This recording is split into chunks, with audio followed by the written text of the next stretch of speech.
ye kodu sam pempenso no ye wonu ne nsusu ansana so ho mpopoye sabre ya ye wo mu medasi mechia etiefo nyina nopa ai anopai na machia mpanyimfo ahodo adodo a the maiden FES program I financial economic seminar yeah nipa nyina bi fra buche ni ade nyina board of pemba ya I successful le bedanya me ase na madawo mabai bi so ase na minua me say MPP say a set it up me say MPP for me pamochew o me nyai watimi wakame we ye mi say 90 ene ebegu enku enhye yenye sei na ya nhwe ya ye design this for the propaganda na ehunhuna ne na da Ghana for ya because mo petumi no mabese no me de you say wa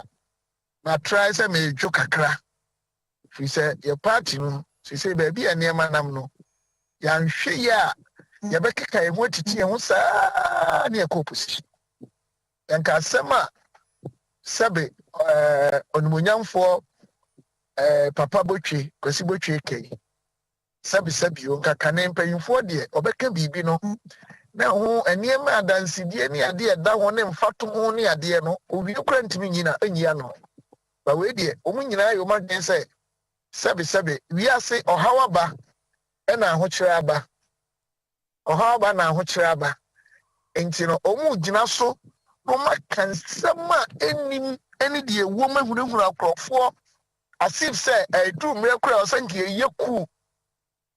Na MPP for so says I'm really a king who bomb ye. Yet near maybe I say. Near sorry Gina waka. Ayaba a cock. That's Anya Manema we know. Yetimi Sabi Esano. Is a Ghana for the brain no minia. Sabi Omo ya gallable kakra. Bibika crabby and no majedi. And yen crop for crap, obi complain is a Ghana idea. Sabi and Ghana idea, and it will be added too. Name obi, I can say, I buy where Nama Ghana idea. And in Sabi, not only a chrono. He does say, Onim and Nasa Buapayo. Because say, be me a trade, yes, I'm a but at least, Yanan Yanifi, you know, it's a trade 80, near a trade Bahunsus, so any idea, no.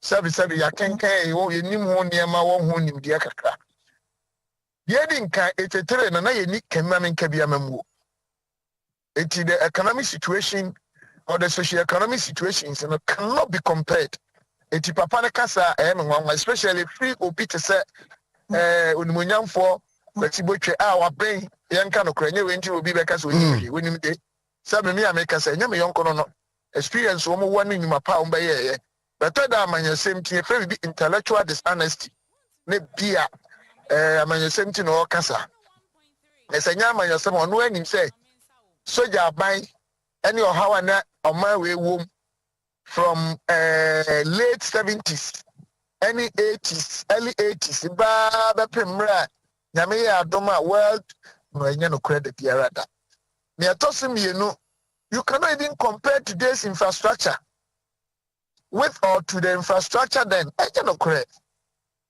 Wontumi emfa ene yesika samu hwehweye the oboni friend the GDP of this country today. Wontumi emfa samra no entoto enye no correct. Me kire no ma onye sa niema no. Even institutional tenacity. Sa niema ni nyina wontumi emfa ntoto no. Eti okasa enye no correct. Ene baby aga na edu no ahokyere wo mu no eye wi asi nyina na bibi asi ye free bibi systemic or systematic risk factors eno no potokasem no you say you cannot diversify them even small company po yeba ne say ebia eba media industry na bibi kesi industry no na industry radio stations the TV stations the print media na adwumakuo ni nyina aboto enema atomo eko from esaya eno no ye frɛ no systematic risk eno no enye mo hye enye sabe esebi ankra ebi a wontumi TV na anya na adwuma yi wontumi no enye no kore enti obroni say you cannot diversify that and there were unsystematic risk eno ye frɛ no specific risk factors And then the be a Jumakuan cran no shisha and near my BBSC. And then the SC we are singing a systematic risk factor, a global risk factor. Or maybe a crowd with you. And America, we are singing a number one, a basic as and then almost in fear, Diana actually. And Pempensua and Yama Boya Dewa America Nipa watching on a BC da. And America starting in the Bureau Obecono. Minia and Quala ya woman guide you know media for baby food. Oko shells my own humpy. And America almost every day, I almost see a cool party. Said, I wear some, I almost done it. I'm a almost person the afraid gun law.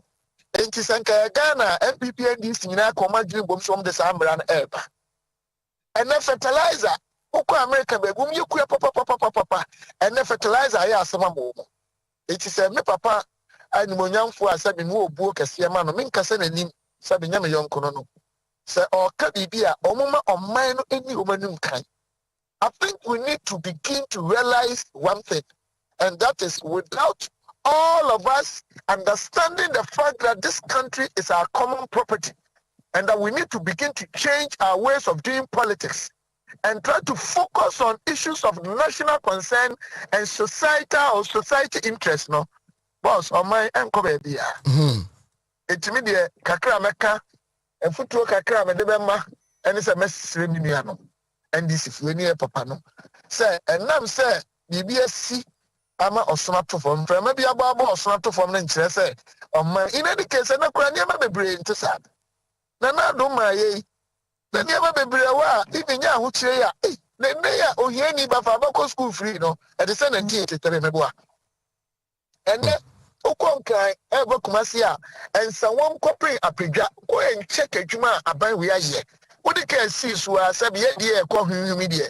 Ebe meet be do no na wadu apja ho na wo ko okọ sabi baby bebre ye create shares so we fantastic new site that buy new site any bridges as and nyame adom ye wurama ma ye se e ba ye de mpaebo nti se de abo kra sisi akwan ni bi na we bia ode no kwa da so university ho na area ho a akwani bebre and nanado danko e ba ye bonhwe ofa baby to say panche bra baby bebre ofa ahojo baby bebre even aprama da ban ho baby bebre ahojo ko sokoban ene wo ko wood village from sokoban ko wood village ho obefa ade beba ni nyina ban tu anamoa wo se ya akwan kama see development is a process. Na fofi antoata ena ya ramfo ne Ukrainian war ni adiba ya yeso ye man no yes import driven economy the chairman say ye bibia no ye kraba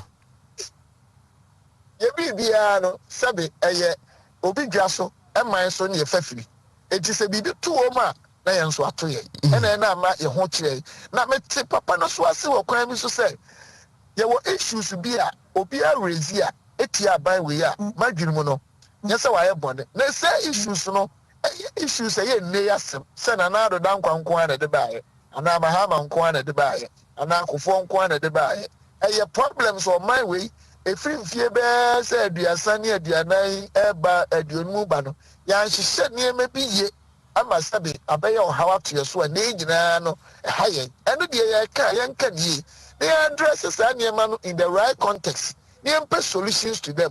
But sa papa na beka say na Ghana I say tetere a o patch say I say 80s no where's than 80s in the yenye ku ana yenye de enye no kure and when so akodwa so wanya aduane antadi so those days no ntete enya ye say yenyi ye kakra yenya ntete no ntete enya de kenka che say aburompo na de so obenya de eki ekom tim krofo ye omo ye niam basabasa enne Ghana entesa tiwe de mesre no omo NDC for no amount pressure on this country on the force say ya could do 2024 na Ghana for abambu no moto abama wo na me de mesre mi nuanom Ghana for de sabi you any MPP for no a train car and chese baby from Fankudi and NDC cannot change the fortunes of this country and you know they can not the only social democratic party in Ghana you need we CPP ene nhyehyɛ wɔ Ghana nyinaa boa hia for no propoɔ ani social intervention or redistribution yɛpɛ no hiafoɔ nhyehyɛ ɔnni bi boa ti sɛ bia school fee the national health insurance FKIP SHS LEAP nom ne ade emu deɛ hi na NDC ti biɛ wonim deɛ nti ɔmo ntimi nyɛ ne yɛteɛ ne sɛ saa programs no ɛnyɛ bosia na wokɔbɔ ka dodoɔ naa no waa na generate NDC so ɔmo ntimi manage economy wei enya ho mfurofuro wa anyɛ saa deɛ do eba akwan ni school ne asopete ni ade na MPP NDC nyina tim yɛ na no mo bobosia ɛno ne yɛ kai ebi China ebi America ebi Hawaii ebi IMF ebi TACE ebi World Bank saa nneɛma no de obi kɔbobosia besi dan deɛ hwan ne ntimi yɛ but eba hyɛ papa na wo yɛ na wo faso kakra ba usika so na di bi etua na mo no ɛno NDC fo no mo ntimi nyɛ bi ti papa no mesrɛ no na MPP so na wo sɛ yɛ kan ho bom ɛna MPP so yɛnyɛ sɛ obi bɔ no ho mmɔden a na yɛdi ntrɔfa no ho ne yɛsɛe no ne yɛtwa ne nan ase kasa nyɛ no kora ni brɛ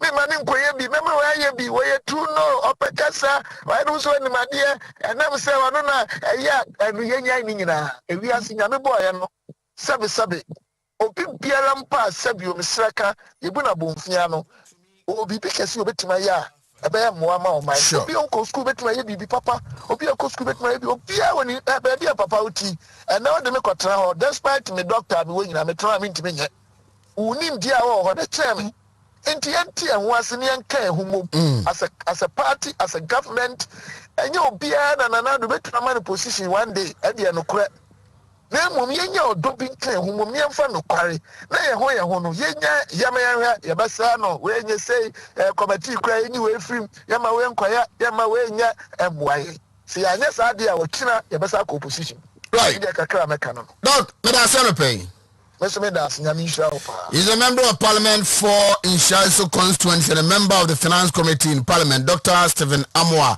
And Menino AD and Common responding to Dr. Kwesi Produce assertions that Ghana's economy is in dire straits. It just looks like the 1980s. I saw any Foucault Atlas Ebraso Yankajangum na Yanfa the Ubokrata Winsam no Emrana.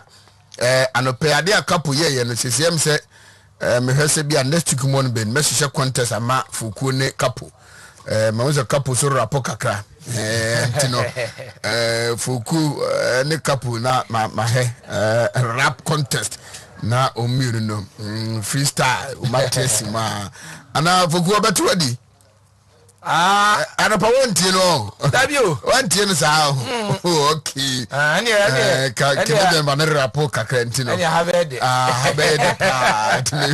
bia be next go baby no couple papa bi siso rap contest on the couple news team versus the sports team odia ma bibi nim na onim ade ba ko ne se ye wa agro be wa wudi amoka se ye bu homoka so you need homoka sa boxing o ko jema it da cho bobo bia na obi o wa na no blow no obo anya je se kofie ko blow okay 7 yankoi don't go set down aba yanko is that the order aso no menya say just obu what say two square agana ne why Papa Bochi na ubaka ta udo abedwa sna no pain the tin the call sisi the coach dwena beti na batwa na bakwa na poso said ye efia ha etweniti aka no o b d na se kire nyina ne se obia ebedidi no the ubaka ta ye de bro esio ne aya braso sem de ubaka ta chronicle ana odibiaba na sem odiaba betudwa no aye ba we asi di obre wo we enkon so mpafin na we di ne woni a wo obre wo so mpafin na ze eno aposi ni bia ne wasem beto dwa se wode edubone nam na ne enko aposi fo ejina na wa nyina no we di afoforo bi aba chronicle do bokata no edi bi aba a wo hwe kata nanim na no peya na asem a wode abanie wasi posi fo ache asrafo bi asrafo a yɛakyere wɔ no mu mfoni ɛwɔ chronicle the bucket tenanim adani a akromfo wɔn akromfo asrafo asra adwuma pa ni mani mo nyam obuo ni ani di aganafo ade ma asrafo nyinaa sankofo mo yɛ asrafo ampapa saade a ene na sese be ha dwen mo so ba ku bi odam finfin ha wa ha na nipa afa chronicle the bucket tenanim nso no ya sofo be di akira a wo hwɛ enmusia ho nsɛm so reverend intim fodjo ni mfoni ɛda ase osa ɛna o kyerɛ Islamic Senior High School story ahenba ebi anoma am say dabre posifo create you no ansa no mu hunu ne yakoso nipa duasa nwotwe de onkoto ayasabia no esi say die ya discharge o mu bia nya kwa kofi okodi ni maame eduane okay me ko amansonam ne elder nana yaw e Japan abonkomo from France na they say ye trans bi e betwa mfonyini afri amanfo nkroso amaman so nya hwesere ne ma asi kro e woso asetena etesei na ida betoto Ghana de onse su Ghana de namui e ya ban bi ana aye ana sese de wiase akwakodu no ba bia asoso saa ene tie Ada Machan.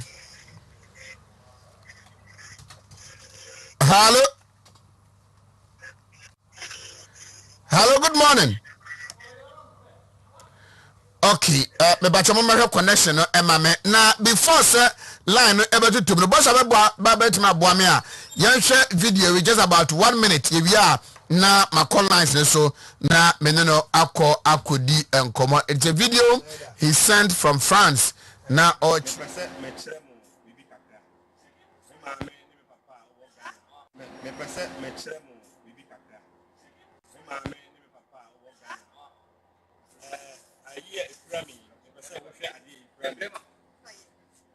sandwich and we make a France, Paris. Now you're talking €5. Oma Brunino €10. Now come out €5. No one watching movie. But and then we call it only €7.50.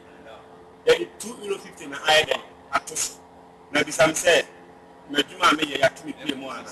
E tu mi pay mo. Aban su kusu ye e pa ba so e be na ye. E ga na fo nko na mo ho aksem mo. E wi asingira. Enti ahotre na ene we sorry I was Ghana for your watch the you. Ghana for your watch the you. E wi asi ba bia. Ya person kan yan kan say e wi asi ayede. Ba mo ka say Ghana ayede. E wi asi nyina na ayede. E Ghana ko a e kura me. E €5 na ye ton wa ha. Uma bruni na oton aduane ya me de tru wi a. €5 no tiri mienu. Ba na ye di €2.50 na akoso. Na sia ketia de entu. Ye nyina ye hyede na ye mompai. Wa nyame aso no jesu enka mu nyina. Enka wonso. Ote France fahin. Yo, eno mechia watiefo nyina. Ani wahwefo a ehwe e wo Wontumi TV. I mesra mo say bebe wo ma mo pancha nyame wo adwuma mu. Okay, yeah. Ko am bi pa. En say bebe be mo na mo de ache me kakra. Me wo France, Paris. Me je Pentecost elder. Na me sanso ye presiding elder. Na oba Paris a Pentecost ya chem mienu. Ya district akese mienu. Ye wo Paris district na ye wo Agente district. Na Agente district no emu local baako me na me ye presiding elder ye friend Emmanuel Church na ye Pentecost no me na me ye presiding elder I wo ho enti me wo Paris me wo France here ya. Oh, okay. And what now France for how many years? Yo nana anka entity bin free me first born a me won krom ha no over 15 years enti say empo no me nim da me de be du krom ha kra. At least 15 years there. 15 years there. Now the big can. Oh, okay. And a few so no ufrehin. Hello, Ada. Hello.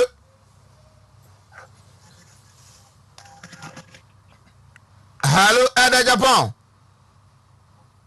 Hello. Yes sir. Na me buta say efie nso so no ehe na wo ba o abusuafo wo hen. Wow.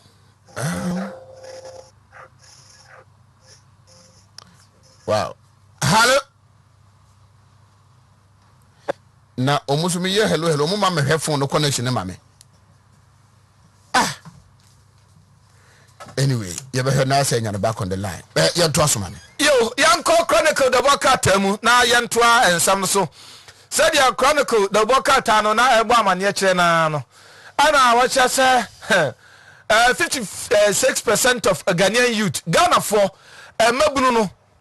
Wamunchemu be Dionum Ensia, HSA, Omano. Wumza want you hold the announce and she shall poguna kwema. Debi ebeye niema beye ye papa. 56 of Ghanaian youth says the country is on the right trajectory. Okay. 56. Okay. Ana afenso no wo mu a abeto dwasa wo mu nya adembone sem komko eku na so ya kire wo no odansini a wo mu a wodi adanse kire say yes oji sika di from ho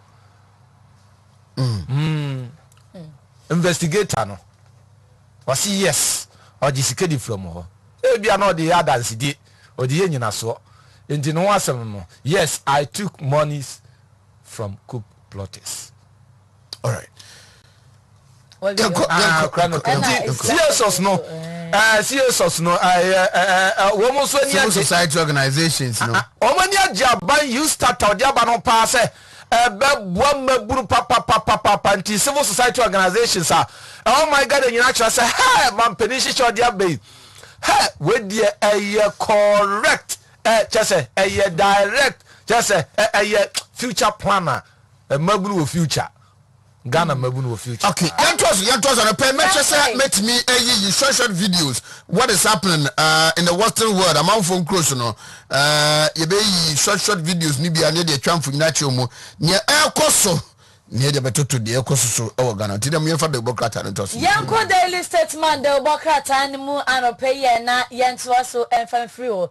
Na you started to say ye no said ye Ghana ban e de aba no ano. Ehun nsem so eda ha ye dika aka ho asem dada na kratafe this one so na Kamal Guma enso so etre se Nyankopon ye na dompa na se obomode na ba we no eye pledge o se MPP emabunu nyina wa fe so ye de e woni tirim pa so ba obeye bibi na aboa emabunu dache eno so ho nsem no so eda ha na achami na ewo mbrashe bedwefie nso na ekasa kire Ghana foi ni nyina fa S Gracia ehun zensem enne yakwa bibie ho no na otre se mbrashe bedwani bia abamba be na ekasa so no MP leaves parliament better Magben defends S Gracia payment. Oh, okay. I'm fa ko fi onkodidi eka no de odika be chechi yo eti mbrashe bedwani bia interest nko obia na kwete ya yese so for pani be say National Cathedral 170 Board of Trustees resign free so obia boa interest nko it was say mbrashe bedwani bia won mo kofia ne ho tono abro society S Gracia ne de eye onbeje na enroche so na enroda ejebo sisi ade eja no enya ba bedru ametu akwotwere de twere empanifo mokofa forms nyina amu begina se yi national executives na MPP amayoko mu enkomo na yedie enroda na eye forms mokofa ni nyina empanifo close nomination no etene se de wo trim na enro awanfa de ankwa academy ehon semone so anopay daily statement de obokrata no edb aba na afi emaburu se de na fokuo kanu a ese Ghana maburu ni bebrenu a edi ho dance ese social ntotoya amampeni na ado na bedi eche Dr. Mahmoud Bamia edi egu apono so pa na omo dada o man yisti yi ede ye kwa kodru basha asase ne so a na kire se enidaso ho se Ghana emfa ho ne ntwetweda ye wo emfa ho ne mpenten kwa sisi awiase nyina ayeden Ghana de ebeye yie Mamemfa the business finder and 20 for so na ore kata de nima asema wade aba beto animu no mampani abedi eche ama ne nsa so Dr. Alhaj Mahmoud Baumia na ne nsa wa maso no we no wo kira de ozi adodo ade bi wo sa wa say banks ahodo wo man gan mu no wo no mu akọ chese electronic pa sanse say electronic payment no mampani abedi eche asa abepa bibi ho ntuma friend say Ghana Pay bank ahodo ni na be kọ no mobile nti mobile money enti say no say bank won ha wo kra nko bank kra no akodila bia ma obi di ne ebia se corona kra won ho a wode abeye wo ho nti say bank ni nyina no yase wi asa fa na nyina da o my Ghana ni o man a edi nke etu sa na mo na chese bank ejuma mu no chese abefo kwanso pa otu fi a obenya osika tu fi a betumi di sika to ni ade nyina no enwo asem wode aba betu ja na me nyina so ne kobra ma me hwese this time line beboa me a Elder Japan good morning bio asomdwen kan mo papa great na ahoma no mo heda and na me buza se Ghana efie no he na wo free yo Ghana so me fi central region agona abodom na menka Ghana for ya o me ma me nua ani super odi me ma me na edi super odi achi enti nyanka ani super odi enti me Ghana ni de papa me Ghana di nkasa right let us say afa fire fam asetremu nsam at say in the last 5 years ekwayachi ewo France Mountain so Europe bia wotutu kwan akọ na ode betutu mprempre ho a the last 2 years so a yewo mu no etisai yo nana mesa echia etiefo abiem na ahwefo so makasi na me enhyira wo nana ni nyina ne se na asetena mu de ohwe mfie numa wo ye nimu a na makase eye na ohwe ebre sanse mense ye bredi COVID ne baaye no ane inema nyina besisai ba me bese me nuanom me maame me papa nom ye nya nti yese adofo no me se ye ka ewiase nyina omanya asomedwi ne yidi wo so a uyi oman edu a se Ghana and first a ebedi second ye ni second ebedi third eye eja oba ene susun konkron alejina America sa na COVID mmere no eniema omampenya kufado ye no yenye mutiawa emukitiwa mpo ewo kuro yimo sade ye mamola free na yenye bi wa hasa o isio free yenye bi wa hasa o yantu obi ya pay mu obede mre no wanko adwuma wa na ebetia woka but Ghana teacherfo ene achechirefo a ewo ho ene a doctors ene nipa adwuma yefo mo ya abandwuma nyina no na mesra meka obi anya na ketua na COVID entwamu nko no na ka yenimi se ewiase eba be pagya ndwuma eba be san asore na yenka bi nhyimu na Ukraine and Russia and so ede beto so omo yen hwa de bio na first time am ba kuro yimo a oil anwa ye de chie neman anwa oil ye bohu blues e wo France Paris ha na ene abrochire de ebi wo bi akuro ebi wo bi afie abrochire de ebi wo Ghana fo bebre wo France ha Paris ha mo de mo mfre na mo bi sasa asema de Japan okay se mebo a oyela edi aduane anwa keke ne ye bohu blues e ho short mo ko ho ntoko ansa na monya bi ato ye ko ntoko ansa na wonya oyela to na ansenya na ebi bae na ebi bae nso no oyela ne ye to no €1 no ene eye €4 to €5 ene €6 eye ye wo categories sino oyela ne ye to no €1 ebi a €1.50 no ene eye €4 na no she me ba Elder Japan me ba enti sanka yevon say €1 no eye 5 cedis e wo Ghana kra na ena ene moto no €1 na kodu €5 a is a €4 no nkabi abe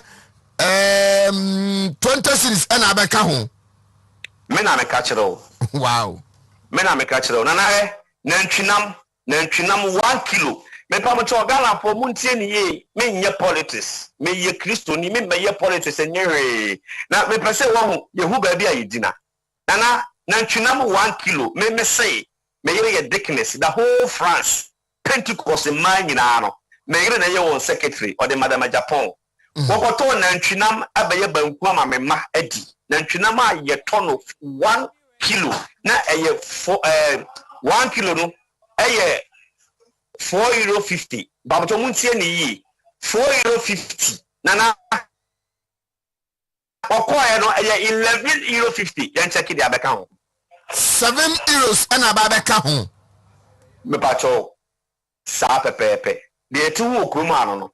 Nana he me ko restaurant. Say me ko to sandwich. Am say na me de kire mo no. The first time I ko to ye no. Na ne ye to no €4.50. And about €5. Until me ko to ba ye no. Me ko to ba ye no. Nana ena me betra me car mu. But insisa ne ma anhwe. Ade chinya me hwe me purse me na me say me sika ayira. Say na ya tum, ba na me say ya tum.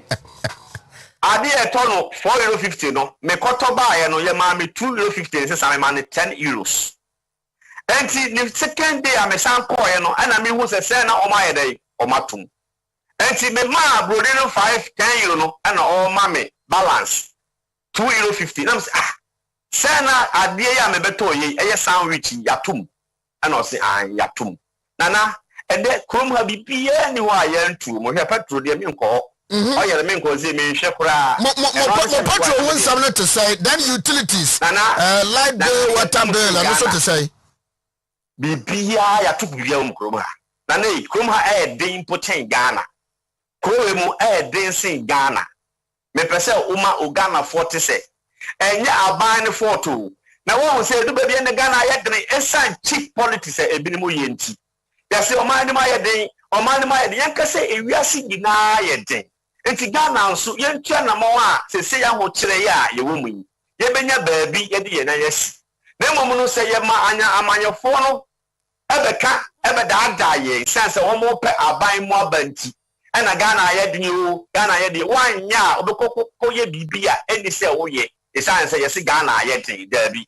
Adofonom se Ghana ayedin a me pese me kire se France eye Paris ya ayedin chen Ghana nanso yetim yesre nyame se obehu yem mobo isa se dia babu aka no papa no me nuanom me maame nom yentumi nsan ho ne nyina ne se ye nyina no ye beboa aban na wote so no na he aban na wote so no ontua meka o ma me hwe ba ade ba ko aban na ya miminya so mpasode ne say free education na aba no hwe me ba de okurum ha ye gimi sika o de aba ne ye bia no Ghana fo mo manya nta na chi na ye mmoa na oman no engina yie ne gina yie a ebegina ma ye nyina esan say na nei ewiase na ye se ayedin na Ghana fo amanyofo asengere ne say Ghana nko na ayedin sa me pese me kire se enye Ghana nko na ayedin ewiase nyina enti mesre say ensan trofo no se mo ka se Ghana yedin a mo ka se ewiase nyina yedin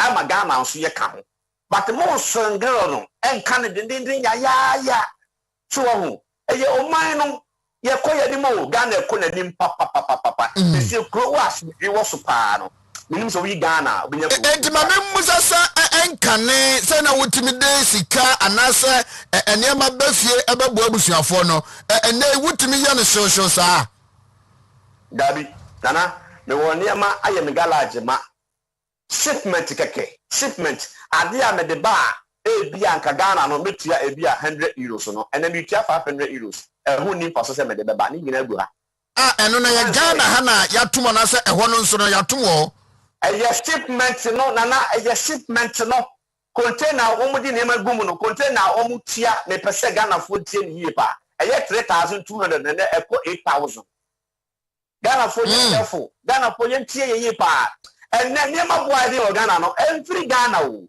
container eye 3200 francs yaba eye €6000 ye tia 40 feet eye 3200 Ghana ni bia mo internet no nteki ene de bia wo internet so wo entina na me ta me ne madwuma brenti bitumi nkwa kire bebre na mo ebere be mo a ye be ne Ghana fo be kasa na Ghana fo nyantie se eniema ya tumu no na ye Ghana ho hwe me wo eniema me before so ba Ghana me de spare pass ba Ghana ma stop ni nyina esa se container bo na ye den ense nipa ne prepare na o tia container na o de beduru Ghana obeton ne se this what to tum yes enye Ghana habode yete ye ho ase we na obeyi what mase enti mesre me ma me papa me nuanom aba wo yesiso no nana yenye careful na me pese me ka ase mi kirewo nana bukutu ho shiroto ho me ka ase mu we say MPP force breaking the 8 and you breaking the 8 nana adekwa 2024 ye be breaking no MPP be breaking no me de baba but me kan ende se Ghana ni bi ekoso na 2024 a ye wade potia ye bi breaking na sa de potia de MPP breaking the 8 but me pese me kire say and you breaking the 8 dem adekwa ye koto aba breaking no Ghana for you careful me kan ende Elder Nana ya Japan a Pentecost sorry penning pa e France that is Paris France ya da se no pay that be be said in Komobio.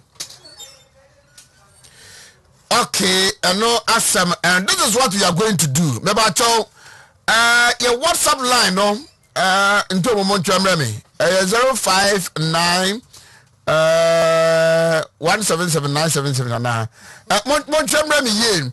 Those listening to us, those watching us, say ute our radio show via the internet, and also share our Wontumi TV, and also join us via Facebook. Ghana for this year, muti amount phone closum. Me the WhatsApp number the mama here. You can do as a favor a short video of not more than 1 minute, or they just narrate the situation. Baby, over Germany, over Spain, over Italy, over France, over US of A, over Canada, baby, I will be no. Just as my young or my was so sitia otoso. Na afe senior asetemutie the last 5 years na otukromu no. And the last 2 years, senior asetemu esitie. Just give us a short video. Not more than 1 minute or maximum 1 minute 30 seconds. Na we will keep on. You bet show our TV this one. Na a chance for you. Ama yeso etikromu ye hunu ne ekoso ewa manfo close. Wontumi nya video na de obetima ye a short voice note. Wo de narrate the situation you find yourself today and years, 3-4 years back. Na yeso mfentwa mfonyini enche Ghana for mama me WhatsApp number no kwa momfa mrem sesia na memobo na yentimi ne Ghana this year mo amfo close no interact on that score. Afei montos na mofa the obokrata no entoaso yi anti na chacha tweme enti WhatsApp line no 0591 677 177 0591 677 177 every morning. You just after the newspaper review, as many as we can. Want to me any video or the voice note no fabra. Ebia me akosha menu Ghana me free ha me ko abroche edase abroche me tibia France me te Paris and I say bia me te Monaco asetemu say na mfiem yen say atwa mu before COVID and Ukraine war na etie enne say ene setie se niema kra na yetato no betia bobo bisu a me to oye na me to ne say ene say ne boye say na yemfa metoto yensusu efie de oni ahwe say ya bai bi na emono homode na ama Ghana ye dia then we will know. It number no 0591 677 177 0591 677 177. Muamutie from the world outside Ghana. Mama a short video and I say voice note na yemfeni komo. Yanko yo the business finder na that person na no kreni papa yi o twamfoni pa a kire nti Ghana say die brochire hwani anko ese de brebi zafo ye bi na ankofa hawa ma ntra Ghana na ya enjoy ne pay enti business finder na sema wadi aba nti amabu a wonu say my Ghana daachi yanim ye no ano so ho asem o CSO no so so mo asem no kro no e wa ha nti ni nyina no a business finder e de asi yenfa the new crusading guidance so entwa so na yenko yanim na no pay some chronoa and the new crusading guide the krata and so aboboso edibi aba say wo hwesoro ho no mo akrata fa to so du see someone no mo kan ye no eno no eda ha sei eno che onimonyafo keke sapon so ena krata na dia bo wo kire se anhra openi ya be bona baso na baso body no oba be ye UPSA chancellor aye okay international professional studies international say eno so ede ha ena anope so krata ni chemu sa kire se enroda empanifo ekebie wo mu pa na omandudu bunu mu ewo MPP amayokom dodo no a na board dompem ewo party headquarters o munyina edo mo forms no enso esmi ko ye din ne dia dodo no a ena krata yi dia ba me hu oni munyamfo Mohammed Awal ohine ba Adamfo ono ne dia ne wa ha yewra Awal Mohammed Awal Mohammed okay Awal dia ne wa fine me hu oni munyamfo Charles Bisiu Professor Ameyawe Kumfi Prof so the Nkaboman Professor Ameya Ekumfi Christopher okay. It's natural say and no one summon so and no pay the new crusading guidance so a day abba. Now man penny abedi Dr. Mahmoud Baumian so ye nadia ni bio and rather Ghana page media wa pound to ma now Osan Sudan e dear etre memufoni na asia no and pay the new crusading guide the krata and so abahwamania krata feta so miensa eni edu enso and asasamo no krata no ekunchire edi eguan some way any afufro bebre eka ho anope na ayi wa Afum David Afum of Daily Guide David Afum o choto wa na home na Afum na me Afum ye nyina papa di ni birthday Afum an kan kire me enra Apostle George Amakwa Lasan is birthday ya de birthday de minimum say was ohine ba Apostle George Amakwa Lasan minim say bi aboshe ba be boa me a enra no di ni birthday Afum an kan kire me Ghana for say papa belated happy birthday Fire Trinity Ministry International ebura so enti ansa na chi so ne sofu solo ansa na ejina na chi nti afum na anka nkire me nti papa we dey know for etia omunyina emo belated happy birthday somebody ka yentumi Infantile Senior High School Assistant Headmistress ono so sa ene na woda pa na no pe o so wo hwe den mami ede owura yere Eunice omudio birthday ayo mo sende mumu it's oni ni Infantile Girls Senior High School oye Assistant Headmistress ai no pay so na woda pa yentumi so wo man so assemblyman ne efa no die no empatwem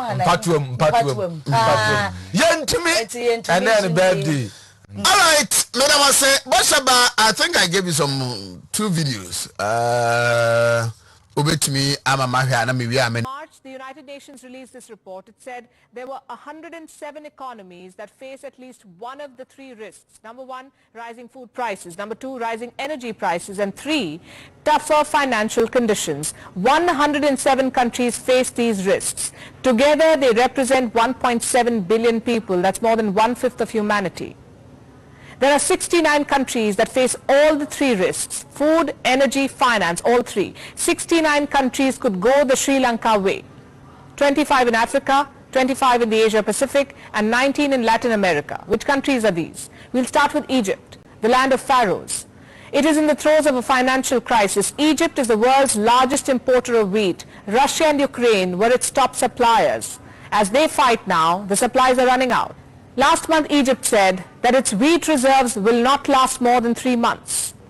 Next, we have Tunisia, the birthplace of the Arab Spring. Its economy is overheating. Foreign debt accounts for 100% of its GDP. The trade deficit has widened to 800... Na memra medin komo no wia and Dr. Solomon Kwatin Foku, Daniel Teko and Ralph Seusu Etnasia. I repeat this video. Wia na umachechemu the documentary as a narration presenter no no na ye dey beto to Ghana's economy and time up and it so wo ho heba center opening marchi opening kasi amejusu oburu na bibia e fine dey nyame adoma hoden ho na mpacho nso e adom na yensu ho ye nyame ase mama tiwe yo wodofo ebremu ye de aponde nkoma efiri anidasoɔ wɔ herbal clinical Dr. Edwo usudi anosa Dr. Penny ena odofo ebreo na ansa na yɛbɛkyerɛ yɛkyerɛ akwan ni akyerɛ enyayewa hodo a odofo yɛsa no ɛne die nu obuo kwan so moni ahomatorofo a yɛdidi dwumadie ɛwɔ yaso yɛ nansa yɛ number yɛ 0559 90 12 34 0559 0559 90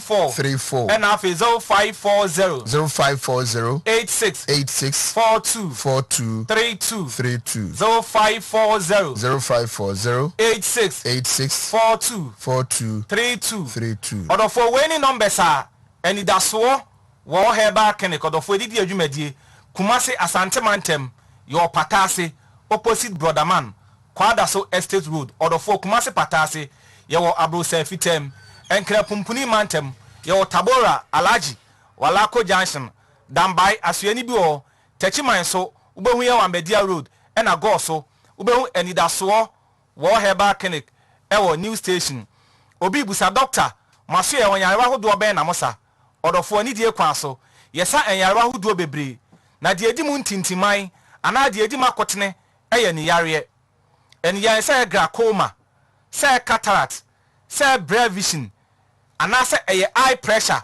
wo hono modofo no ani no ase ebo asiso wo hono ma no ani na etwa nkyene wo hono ma no ani so kekaw ana say wo hono na wani aprunsu a tutu anamo say wo de ba be piem ewo enidaso wo herbal clinic ni ambi bido tatahwe no ye bedom oni ama bi abusua yaso enko a na ye nigie na ya homeka ni nyina kire se wo de eniyare ye beduru ho no ma wani ni ye nye surgery ana de me na beka se operation ni bi ena afi wani ko na ye nwa ho panie ena afi ye ma waduru a obroni se ye eye drop a udi begu wani kosua no so na emom ye be ma ye ambi bido tatahwe a Dr. Edwo Usu Dr. Friye Dr. Ike Dr. Sekukudam enintini yabawura kwayem enubra enkohini yakeka abomu no enu bi ena wani na efinhia bebrodofo honoma na aprunsuo wo honoma na se ebo esiso wo honoma na eso kekaw wo honoma na esu twankyere no yebema bibido tatahwe ni bi na wontini mienu a esoso wani kosua no so adan ne dan nyina no ema emoja edi mofrisane a yefre baako ophthalmic artery any central retinal artery efin bia ewon bia no yebibido no ebeyi said yebeya onso ubehunu ade ye eti eye ne yare glaucoma eye cataract eye pressure anase brain vision tutu anama so de ba be piem ewo enidaso wo herbal clinic no dofo yembibido tatahwe no yebedom ne amabi etiefo ani die ne obuo ene ahobrasiem mo sa anya ahomatorofo ene ye kira kwan ne biwe ye number say 0559 0559 90 12 34 0559 90 12 34 and half 0540 86 42 32 0540 86 42 32 or for any numbers are any daso wo herbal clinic odofo edidi adwumadie Kumasi Asante Mantem your patase opposite brother man Kwadaso Estate Road odofo Kumasi patase your Abrosa Fitem enkre pumpuni Mantem Tabora Alaji your Walako Junction damba yaso ani bi o techiman so your Media Road ena go so ubehu enidaso wo herbal clinic e new station obi busa doctor eni yare nko anamasa na odofo dabi yesa hypertension eye mojabroso o blood pressure akodu 200 120 normal no 120 80 and so de esro de no bronifen systolic no akodu 200 and the form de NFN diastolic no and also nam 120 wo de form de NFN diastolic no and you obi de systolic ekura pe eti wo hono ma don say hypertension no ama wonisu ebriu wo hono ma na wakoma ebo peli obroni say palpitation uye bibi kakra bia no abre obroni say easy fatigue and afen so okoda under normal circumstances e also team that 6 to 8 hours and so hypertension ti ammonia sleeplessness and insomnia eti wo yare hypertension na tutu anamo so de ba be piem e wo enidaso wo he ba clinic hypertension ebetimi di ensunsuanso oboni bi di say retinopathy o retina na e di visual information e koma wa adwene e ma adwene ni kirekirem no say yare hypertension e ba so no abepiem e wo enidaso wo he ba clinic a e sa de eniyare e bebro hypertension e sa de cerebrovascular accident dia dodo na mo fa stroke anasa dwodwe no hypertension e di sensunsuanso oboni e bebro afesi e sa ya bi say diabetes mellitus a etwa kan DM ni nyina eye esiche yare e bia glucose level anasa o sugar level esichire a ewa oni padiam no enam 30 millimole per deciliter normal eye 2.5 ekopin 5.6 esichire awodofo enkaresa wokọ asupiti ni ehwe omojama yehunu no eye 2.5 ekopin 5.6 enso de enam aduasa ene yakire ututu anam na bepiem ewo yaso ya yambi bido tatahwe no yebema bi gestational diabetes meka gestational diabetes a oba wafa furo na di esiche yare abren oba yebe moja mu hwehwemu ni asama yebi bido tatahwe bi afenso yasasa yebse sexually transmitted infection a yetwantia kan STI ni nyina aye enamu yare ebusuya kobi aye chlamydia gonorrhea syphilis and genital was oye bema oba said wakwa akodi empaso agrobema ensansan ate agu bema no o ho na bema ne ho kekaw o bema ne fa na efon anasa wo ho no ma hu ensufita efiru bema buba afen so yo ba sabi wo ho no ma na wase ekekaw anasa sabi o tenka e wase anasa wo ho no ma na ensufita efiru wase ba sexually transmitted infection a ebusuya kwabia syphilis gonorrhea chlamydia genital was ni bi ene nu nipadia ADS osututu anamọsọ ba bepiem ewo enidaso wo heba clinic ni yambi bido tatahwe no yebedo mama bi sa sexually transmitted infection STI no eba so na se wanhwem amepie yaso ya edinsunsanso boni bebrew edinsunsanso ni bi infertility wo ye bema oba awo ho asem ebe ye odin ena afa bema sexual weakness bema o mema asem ewo mpem no nso no ebe kofom ena afa wo ye oba so obi onika bibi se frigidity ana low libido oyo oba wate nkasem no ebe kofam be ma ne be ya adwuma ni nyina enso be kasem wura mentehwe tutu anamọsọ ba be piem e wo yaso ye bibido tatahwe no ye be dom oni ama bi etiefo ni de ni ahobrasiem mo nsa anya ho matrofo ni bio 0559 90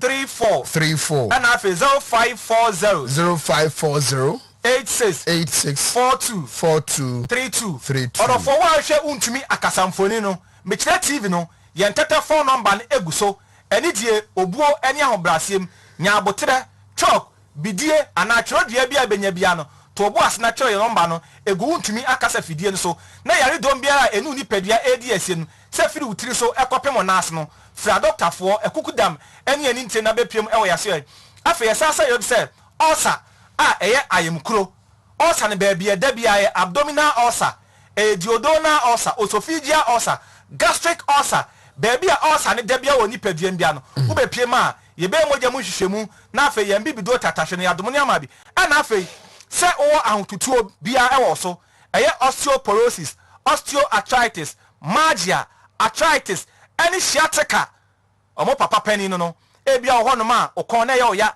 anase wachi bremo anase unti na sabi eso to ase no wo ho no ma na etwetwe a tutu anamọsọ de ba be piem e wo yaso ye yambi bido tatahwe no ye bedo ne ama bi e na afensu ye say ye bi say brebo mi yare me kire hepatitis free A ekofim E wo be piem a ye be emoja mu hwehwemu ne ya bibido tatahwe no yasa ama bi afensu o prostate e ne ho atechema wonya prostatitis, that is the inflammation of the prostate gland. O prostate na atechema ebia ho no makakra bia na jonso do ukoduru won so a wo be chema jonso no kra no na ma e na afa o jonso kra na kakra kema tutu anamọsọ ba be piem e wo yaso ye ni bibido tatahwe no ye be dom ni ama bi atiefo ani die ni obuo ni ahobrasiem monye ya homatrofo na etwato okra ene ye kira kwan wo hwe untumi akasamfoni no nso a ye ntete phone number no eguso ye number se 0559 90 12 34 0559 90 12 34 and afa 0540 0 86 86 42 42 32 32 0540 0540 86 86 42 42 32 32. Odo for Kumase Asante Mantem your patase opposite Brodaman Kwada so Estate Road and Kapumpuni Mantem Tabora Alaji Walako Junction Dambai Ubahu Yasu Edibio and a Techimai Yawa Media Road. Kwatu ma for simi busa se ni sisi ene ne nine ekona na ntu ono na timi ye ne yabum at the time oba mo betimi aboa no opani kase oba ye hono ma ye betimi aboa ama no kwa de me fi no 8 pm ye be ma say na me kase osteomyelitis ni sciatica sa 8 pm 8 pm na e bi so na bi foforo so ka 8 pm no ho eti oba ne emoja mo nhwema opani kase na ye timi ahwe ni nyina ama no. Thank you very much. Papa to me dam wa ba me ba Dr. Solomon Kwatin Foko ewa ha Daniel Teku ewa hanum ena afi Ralph Osewusu atmango beja North Constituency Secretary. Me ba be repeat video na me bono e de atimi wi na o ma chechim. Then we come back to Professor Kwesi Botwi's assessment of the Ghana's economy today. I'll be back.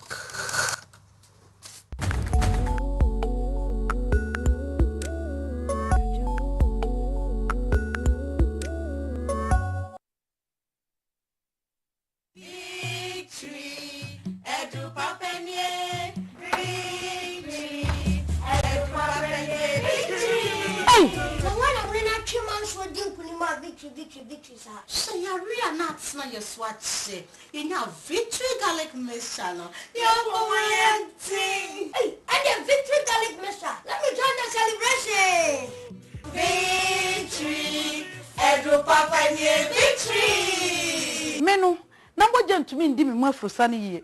Me nya victory garlic no. Ena me ho atome. Kane no. Me nati kakra na makuma bo mi periperi na mabre na me niso nyine bri me na sisia no me nya victory garlic mixture no bibia ye kama and let's celebrate da onya fie dumi no apemfo ene oba o ma no fo entimi mfasa adro ibi victory FDA agi edwadie enkrato yi atom CD capsules. My body say. What body emprensa? CD ointment.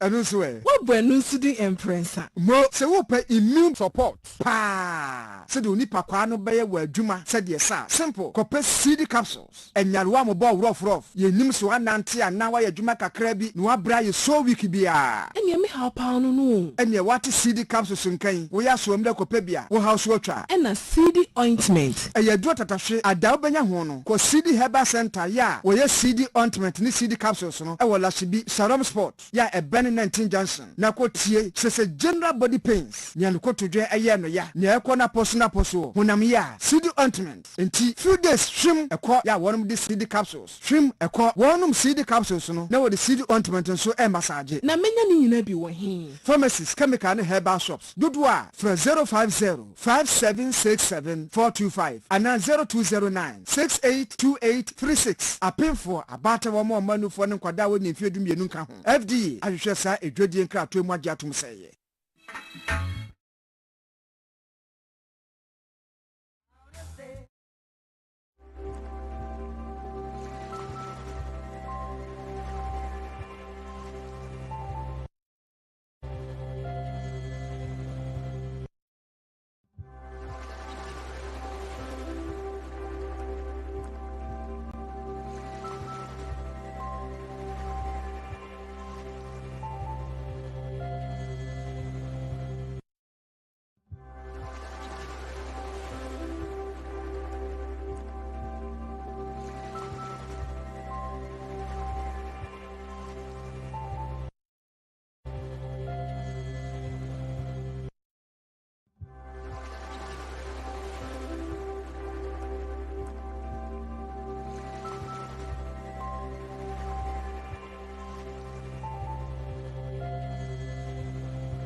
Okay. Toku. Ayaba. Machi. Me Joseph bro. Eti say. Yami adum bia boko. I na ka se me monyu mu e ma. Eba no nyuma me boy. Wọ́n ba hassle no. Me boss you nyina your hustle o eno die. Ma me say to bi.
But manche ni be encourage you to say smart thinking no so nye adwuma ha o body ni ye adwuma da be yare no undi ba adwene ni ye adwuma mo a o yare na da dem kra na obedidi ti be encourage you how to work hard, work smart.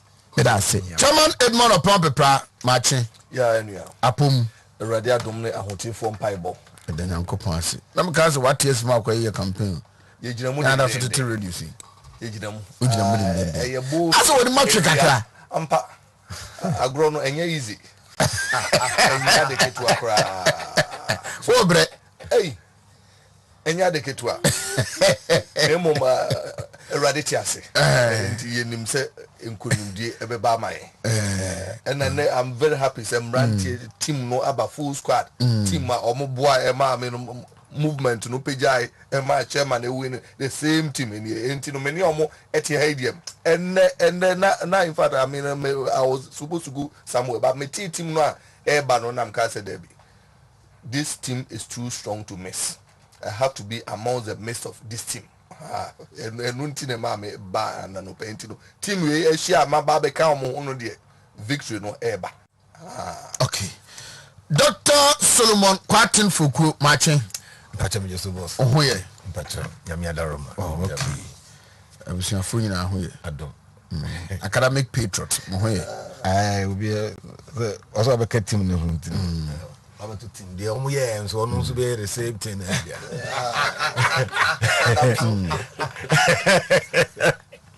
I wish him well, and he's a good gentleman. So mudine chia momoka. Okay. Matthias here.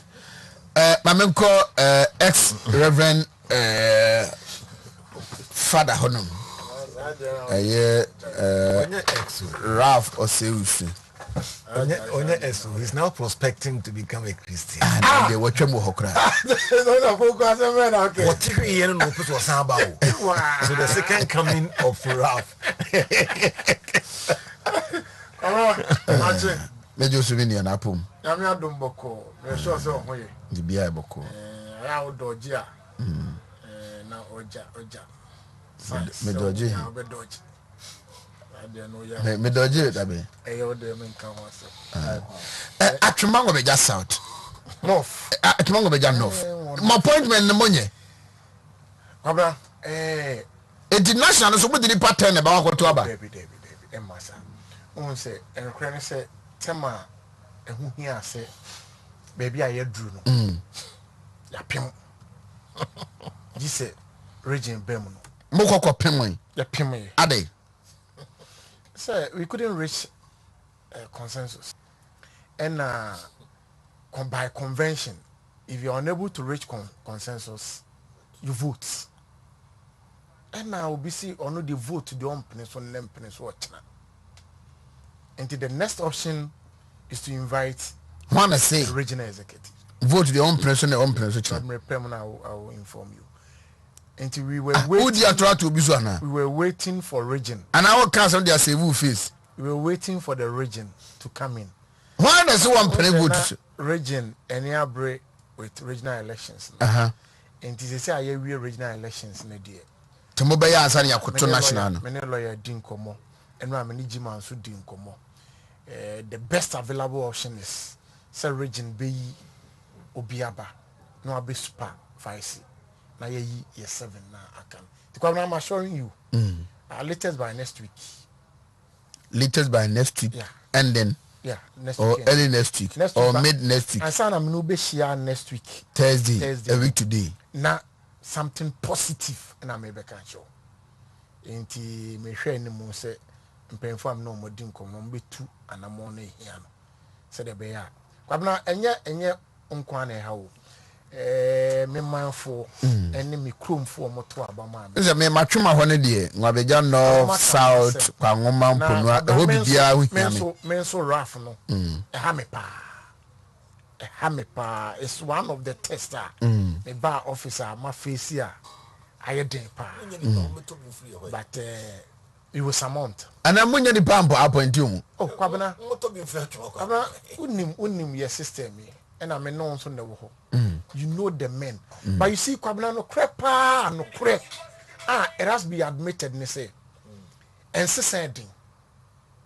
Some years back, the system was that you took constituency election area. Or China Kwabena we. Take you away, stayed more you way. That was the system. Ye free system, no new system. After there are divergent views with regards to appointment, and none that we are facing now. What is your MP's position on the appointment? MP has requested for one position. Someone ban back. Or the other. Or the other. Oh, say he is a stakeholder. There be what they are doing. Somebody is a stakeholder. As a stakeholder, obviously. Or any general, say be a mama one appointment. That's why it's specific.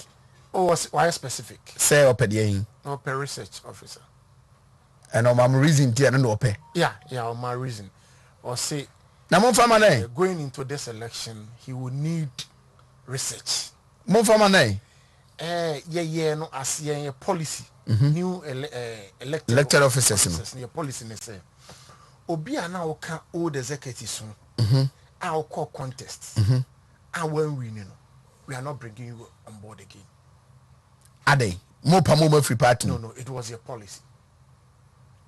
So call contest reason being that if you perform to the satisfaction of the constituent command to abentia be retaining.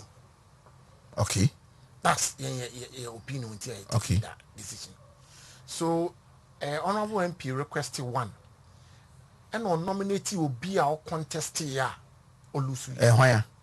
Oh, secretary. Then I have to tell you. And I feel Matthias didn't hear Montias. Secretary no contest a woman. Yeah. And also you're a research and elections officer. Yeah. Number 2. Oh, is that maybe a cover? I feel my team baby I didn't know. So it was not like neighbor. I have been receiving calls. Yeah. Rafi Unia, Mafi Unia, Onomun and Nam, Achumango Beja Ukrum, and I won't hear no Munsi Assembly. Engine a man throw phones or Bahana, may come on, woman who's asking me, me 2 1 more. It was not like so or requests of a research officer, most of farmer, never. That particular individual, no person or no now, Chinchilla Mon Famano. And now you have a problem with it. And none among the executive officers, no. Back say he said, Nipaphobia, Cambatia said, yeah, honorable. We just want you to change the person. And on also answer some. And that's been the bonus contention. What is his interest? And that's where we are now. And Kwabena, I'm past politics near ye day. But and there might be one Monsua. We have to be fair to ourselves. me Ralph there. Kwabena me nzori. Oh, election secretary of a constituency. When I secretary to the elections committee. So the preparation of album, you were involved. Why album mama be two obey a research officer and a DNBC. But the issue is that enya me kwame interest. Okay. Enya me rough me kwame interest. Say me kwame interest I don't care because why album mama be two. But a policy your new administration no this is what we want to do. And it's fair. Na chairman say me amenya Abdullah. O chairman ne boss and the boss. Once the boss ne kasa ne de it ends it. So MP say this is what I want. So we are waiting. So the best option now, Kwabena, the best option now. Region into delegate mra. Supervise. But somebody say baby minim if it is enshrined in the MPP's constitution, but minim say and that's a convention there. Minim say baby no say when there are disagreements like this, 10 elected officers together with the MP, you sit down, then you vote. Yeah. That has been on Nipambo proposal. That's a practice. Why are you not doing that? That's a practice. According to certain quarters within, say, we have to come to a consensus. Montuaba. Consensus also Montuaba. You can't wait to make my party in so far. We sat and we have not been able to build consensus. So the best available option is to vote. Which is a convention. Now, Mumubia proposes some Montuaba. Oh, I've proposed this more. And somebody is resisting it. Yeah. Why? Oh, it will not be necessary for me to mention names now. So I said the Nipo 2, is it either the MP or the chairman? No. It will not be necessary for me now. I think at the right time, no. I see my mouth up till next week. Who proposed you and one of us? I see at the right time. The elected 10 officers, one of us. At the right time. I will give you the full details. I was your former friend, Fletcher Mango Bejanov, my Emma from Mudi. It's in the same for say, Namaya Duma, these two shall come to pass. Nano Karubi Fremia, is it why what is a south on Kwa, was him in the and the Biano with an almost one cassim.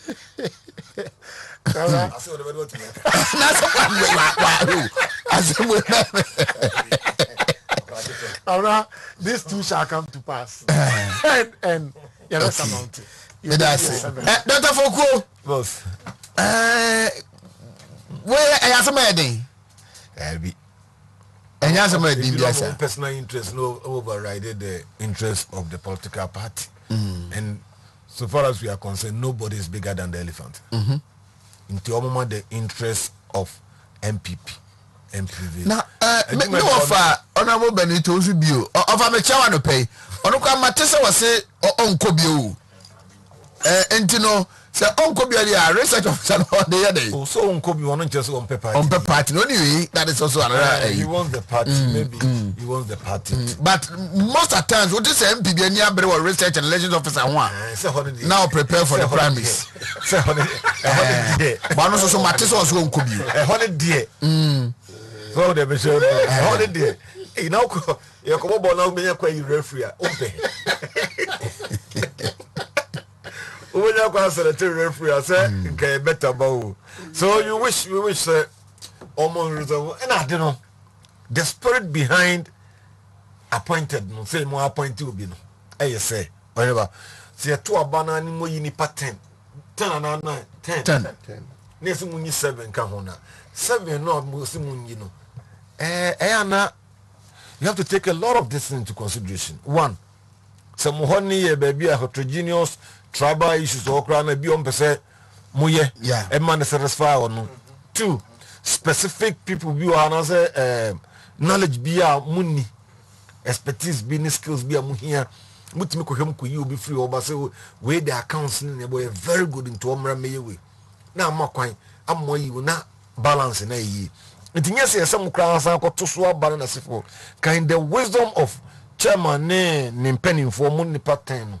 At least you should be able to come out with or moment me a boa party rather than say more trying to high tin as I no more defeat the idea say me and to sanko fu so ba nemum ya appoint o mo nuru no nko for mo mra no for mra party no wodum se nko fu bebre aba party ni mu through that door na o ma bebo political party ni yi pa a lot have come in behind the scenes. I'm for credit name but they are doing a lot of work. I don't want to mention names from national to constituency level. So you're best friend.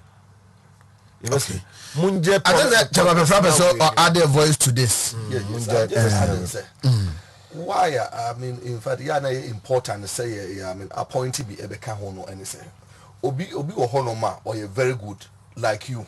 Unim Ashanti region. I mean, dynamics no. Also hold a very good platform. But Ebiana unya daje and konko contesting. Into who say no. I mean, party no beti me appointee.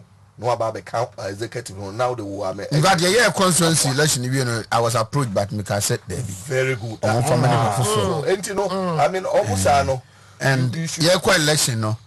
It was like 3 teams. The MP team no, chairman no winning a team, and the current former chairman no lose any team.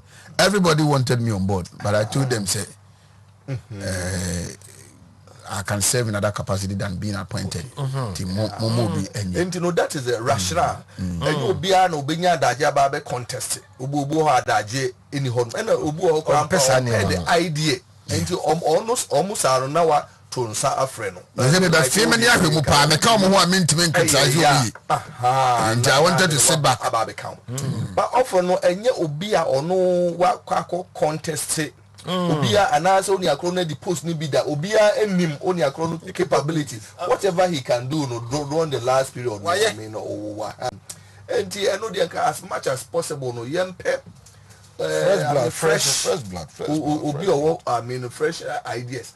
Obia no say wo baby for some time whether you like it or not. Ideas no any fresh be. And no thing na the essence we should appoint people to act. So, I mean, say, some come back, say, Obi or no, you be 2 years sign and Fanamra. That means only a chrono, it does on unfinished business, be it also about executive. Number 1. And also exceptional talent, be a young who be that. Enti no uyi no fuma enyi but eno so na obi abatress senka those exceptional talents show ya anka delegates no I mean better man in the on that score no make the members no ensan so share bi we dey consensus building and a party no it should not be say one person any hodoma party no entimi enti no enka onu emu kra mpunka also timi opt out so I mean say mimi proposal and a day controversy but in the interest of the party. So per the narration constituency secretary diamay obi busa say why na am I into me appointment at mango be jano fa obi ka say why meje di say I mean brand here no a proposal no one should be able to I mean opt out on that's why no yes so hinti dua no de bebo name ni enam na so be bad enti sade no ebe fa so aba amani pa ka say asemasintina for a period of time yentimi anya dia was so say minim conversation between ono ne MP but it could be say bia na waye bibia ma MP no da na MP no so no promise no and it could be say MP no so am proposal no so be feel so and no to help obia no no so no aka be ka say mempe biwa na no asobu titia and I'm sure says we ba bontia the MP I mean in fact I mean need to also yes I mean I know him very well he's a very affable I mean gentleman me sure say ono we be told you he'll be very very happy until no say or train said there should be signal from the government ono aso wade no I mean na we twa ba pound meter bia na nkro me be se akohwe video we ye wi a na mabepeki mu nyina mo thoughts about it. Professor Kwesibotwe enra akakasa say Ghana baby say be doing the moye din papa. He likened it to the days of 80s to early 80s, you know. Maybe a Ghana ekokodru, you know. And a pay me open the bon come of France, which is we are safe and nyina and yememu aye din pa.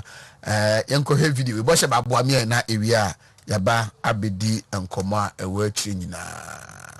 Bosheba In March, the United Nations released this report. It said there were 107 economies that face at least one of the three risks. Number one, rising food prices. Number two, rising energy prices. And three, tougher financial conditions. 107 countries face these risks. Together, they represent 1.7 billion people. That's more than 1/5 of humanity. There are 69 countries that face all the three risks: food, energy, finance, all three. 69 countries could go the Sri Lanka way. 25 in Africa, 25 in the Asia Pacific, and 19 in Latin America. Which countries are these? We'll start with Egypt, the land of pharaohs. It is in the throes of a financial crisis. Egypt is the world's largest importer of wheat. Russia and Ukraine were its top suppliers. As they fight now, the supplies are running out. Last month, Egypt said that its wheat reserves will not last more than 3 months. Next, we have Tunisia, the birthplace of the Arab Spring. Its economy is overheating. Foreign debt accounts for 100% of its GDP.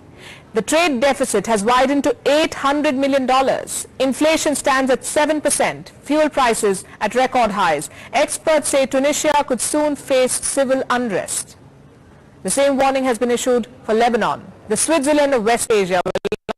Not anymore. In 2020, the Beirut blasts destroyed Lebanon's largest grain stores. Food prices went up by 11 times. The Lebanese pound lost 90% of its value. Public debt grew to 360% of the GDP. The war in Ukraine complicated things further. Lebanon imported 80% of its wheat from Ukraine. Those supplies have fallen. There's a bread shortage, a scarcity of sunflower oil. Lebanon has been forced to take a $150 million loan from the World Bank to ensure food security. Then we have Argentina, the land of tango, also caught on the wrong foot now. Inflation is paralyzing its economy. Argentina has defaulted on debt repayments 9 times. To avoid a 10th default, it has gone to the IMF. It wants to refinance a $45 billion loan. It may give Argentina a brief reprieve, but it will not quell the civil unrest. Analysts say Argentina is staring at a long and cold winter this year. Some other Latin American countries are also at risk, like El Salvador and Peru. They face hyperinflation in commodities, tumbling bonds, food shortages, detonating prices, and mass unemployment. Very much like Sri Lanka. Reports say both countries could soon face civil unrest. In sub-Saharan Africa, Ghana, Kenya, South Africa, Ethiopia could be the worst hit. In Ghana, debt levels are soaring, interest payments are choking the economy, a debt crisis looks imminent. In Kenya, the debt has climbed to $70 billion, that's 70% of its GDP. Last week, they got a $244 million loan from the IMF to weather this economic storm. In South Africa, the debt has reached 80% of its GDP. There's a looming threat of state collapse, a rerun of the 2021 civil unrest. Next comes Turkey. The currency is sliding, the debt is soaring, upwards of 54% of the GDP. Inflation has touched 70%. GDP forecast cut to 3.3%. There's a food shortage. Turkey is getting 50,000 tons of wheat from India. And these are just a few examples. The World Bank says that in the next 12 months, as many as a dozen developing economies may not be able to service their debt. This will be the largest debt crisis in a generation. What about India? It will feel the impact. A few state economies are already inching towards a debt crisis. In Punjab, West Bengal, Bihar and Andhra Pradesh, the debt to GDP ratio is identical to Sri Lanka's. On the 3rd of April, Indian bureaucrats expressed concern. They said populist measures in these states could ruin their economies and leave them broke like Sri Lanka. Now here's the thing, the entire world is in debt distress. National budgets are at breaking point. Some governments are being forced to cut spending. Others are borrowing more to stay afloat. What can we do to stop this? How can the world prevent a debt typhoon? In March, the United Nations released this report. It said there were 107 economies that face at least one of the three risks. Number one, rising food prices. Number two, rising energy prices. Dr. Foko. Both. Not to bluff. My minister say. I said, we don't use over iced tea, but no, it's or the translative. I think say the national person. What I say, Emre you almost say and Emre pa almost everybody in the world. 107 countries. they are affecting 1.7 billion people. And randomly share at the BBC over 2 decades ni countries be to say UK ni US interest rate soil and then never be separate among be. It's over 2 decades. You know, oh yeah, a research work near ya. Or here bank here we outline. We know any the normal trend. You know, we be a crowd choose with pay base rate ubiti. We choose we no call yourself or now do you base ubiti. That is the situation as will be at here. You cannot sit here and say Ghana, how are you almost say and as economy now more density we need to say it. You can't say you can attribute a B and COVID in the binko Ukraine, Russia. Then you are not being fair. But the happy thing and as idea interesting to women say, despite all hardship government business be a ejina. Me repeating job. Despite sa we no e koso nyina no government business ba kokra ni ho a ejina se we die yenye. Unlike maybe now how it will be man made omo create a how man buy economy ni mu no. No mo say den China for head that say almost shrink o economy nti e be kan Ghana. No mo ya de ko say IMF say enam how nti emfa obi adwuma. Nurse ni wi school wajai onya baby enko teacher ni wi onya baby enko yemfa obi adwuma. Allowances ni na yesi atwam because of how yare na wana amnaka dompe we dey papa ne say na na kufa do ni penny for say aka dompe kura ye nyina ebeche. It's no better say we do say aka dompe ti matema ko tra Dubai no do say dompe nko ye nyina ye ntafre ho sa ni entra baby na e kakra e ko ye. It's like say e komaba na wo busua na wo fie o hene ba wo be ma wo gina kama kama e koma besi fie no nya bro ba ko e bro adwane ba ko o ma emiensa o yire ba ko wo dina chenchwe mo mo wi o mani beje ba o se da bi mi ntutu bi chenche we ni ndua de aka no no next 2-3 months na bro na yi waiting time ni mbed but endu time bro na odidua be yi no then there will be joy. Makani has said the inflation anywhere yes, it's swelling, but the food basket now contribute to inflation. By Achapa by September, now all of that one will drop. Me repeat it. Me say by September. By September. The food, yes, halfway by the June. Food aspect now as fuel inflation, that one will drop. Now beka almighty fuel, that is oil. It's a food that all deal. Now beka almighty fuel. So tell me, it's in the Ghana for nya abutre, and we thank most Ghanaians so nya abutre ma ban we pa because they have hope. They have trust in the managers of the economy. Yeah, but you can't sit here and say inflation way, the normal inflation the who Ghana had be there be. Make sure the entire way different. The different is say Ghana we import a lot of things about Ghana has say. Na baby I tell import to niema balo. Higher prices and cost through. Whatever mitna US HA.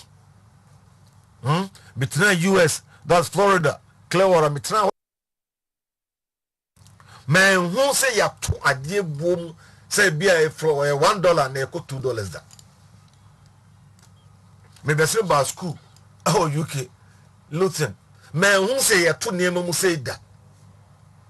Dublin, Ireland, me who say to niema me ba China me who say to niema mu. Be na Ghana for you import to niema bring. Other prices be gina the same and now say ni bo be from. But the man who Ghana ni ukoto ani bo be din say when you convert your city to dollar, that was the only way Emma Ghanaian ukoto ade wa brutri. But here is the case. Omo tiasie say omo die COVID account omo about productivity are low, demand akosoro enti no omo prices be kosoro. 2 baby omo nyo ni madodo no free aye Ukraine ho no so no akon asi ho ama omo niema ne bo na ye din to omotum. So you are in Ghana here now, ka mo one bag $1 ewa brutal de baha uko na kwa $2. So the demand now per dollar no maybe ano, I hope you are listening to analysis as well. Yeah. So maybe ana ko fa money bar now here $1,000 na ko fa enya $1,000 bar. Say no we here $2,000 for the same $1,000. When it happens that way, over Ghana have a per dollar no. First now can get $1,000. So you need 2,000. So demand for dollar in Ghana no is what kosoro. Let you know in the simple economic term whereby say the demand exceed the supply, no, definitely the price will go up. It will be a ton near free bano boy dinner dollar no see here more than the kofa message their home so call from the automatically we are going to import a lot of inflation from different countries to Ghana. And that is what we are experiencing now. We because in the banking so ye importo ye musu ye maybe we importo. The bottom line is say we importo money near money banana boy ye dia amount for attention call local product so local product for who here now no more to nubu. Because now when you are driving on the roadside now to and wabakwa obakati was and wabakwa they do 20 cities. You find free you create free because of other product that cost running I'm also buakosro. But that is the reality. So, what is the way forward? The way forward is a long-lasting, another long-term way forward. Any what the policies are buying with the Aba or Mohase or Moye. One. So one district, one factory need do no team ye. Now importation is so tier. It is one way to solve it. Two. Planting for food and jobs.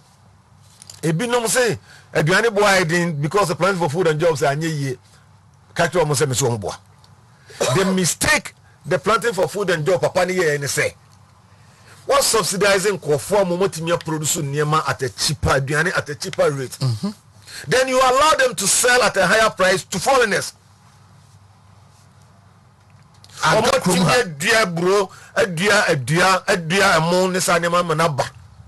Then you go to the Chiwa market. No more the trucks ni free.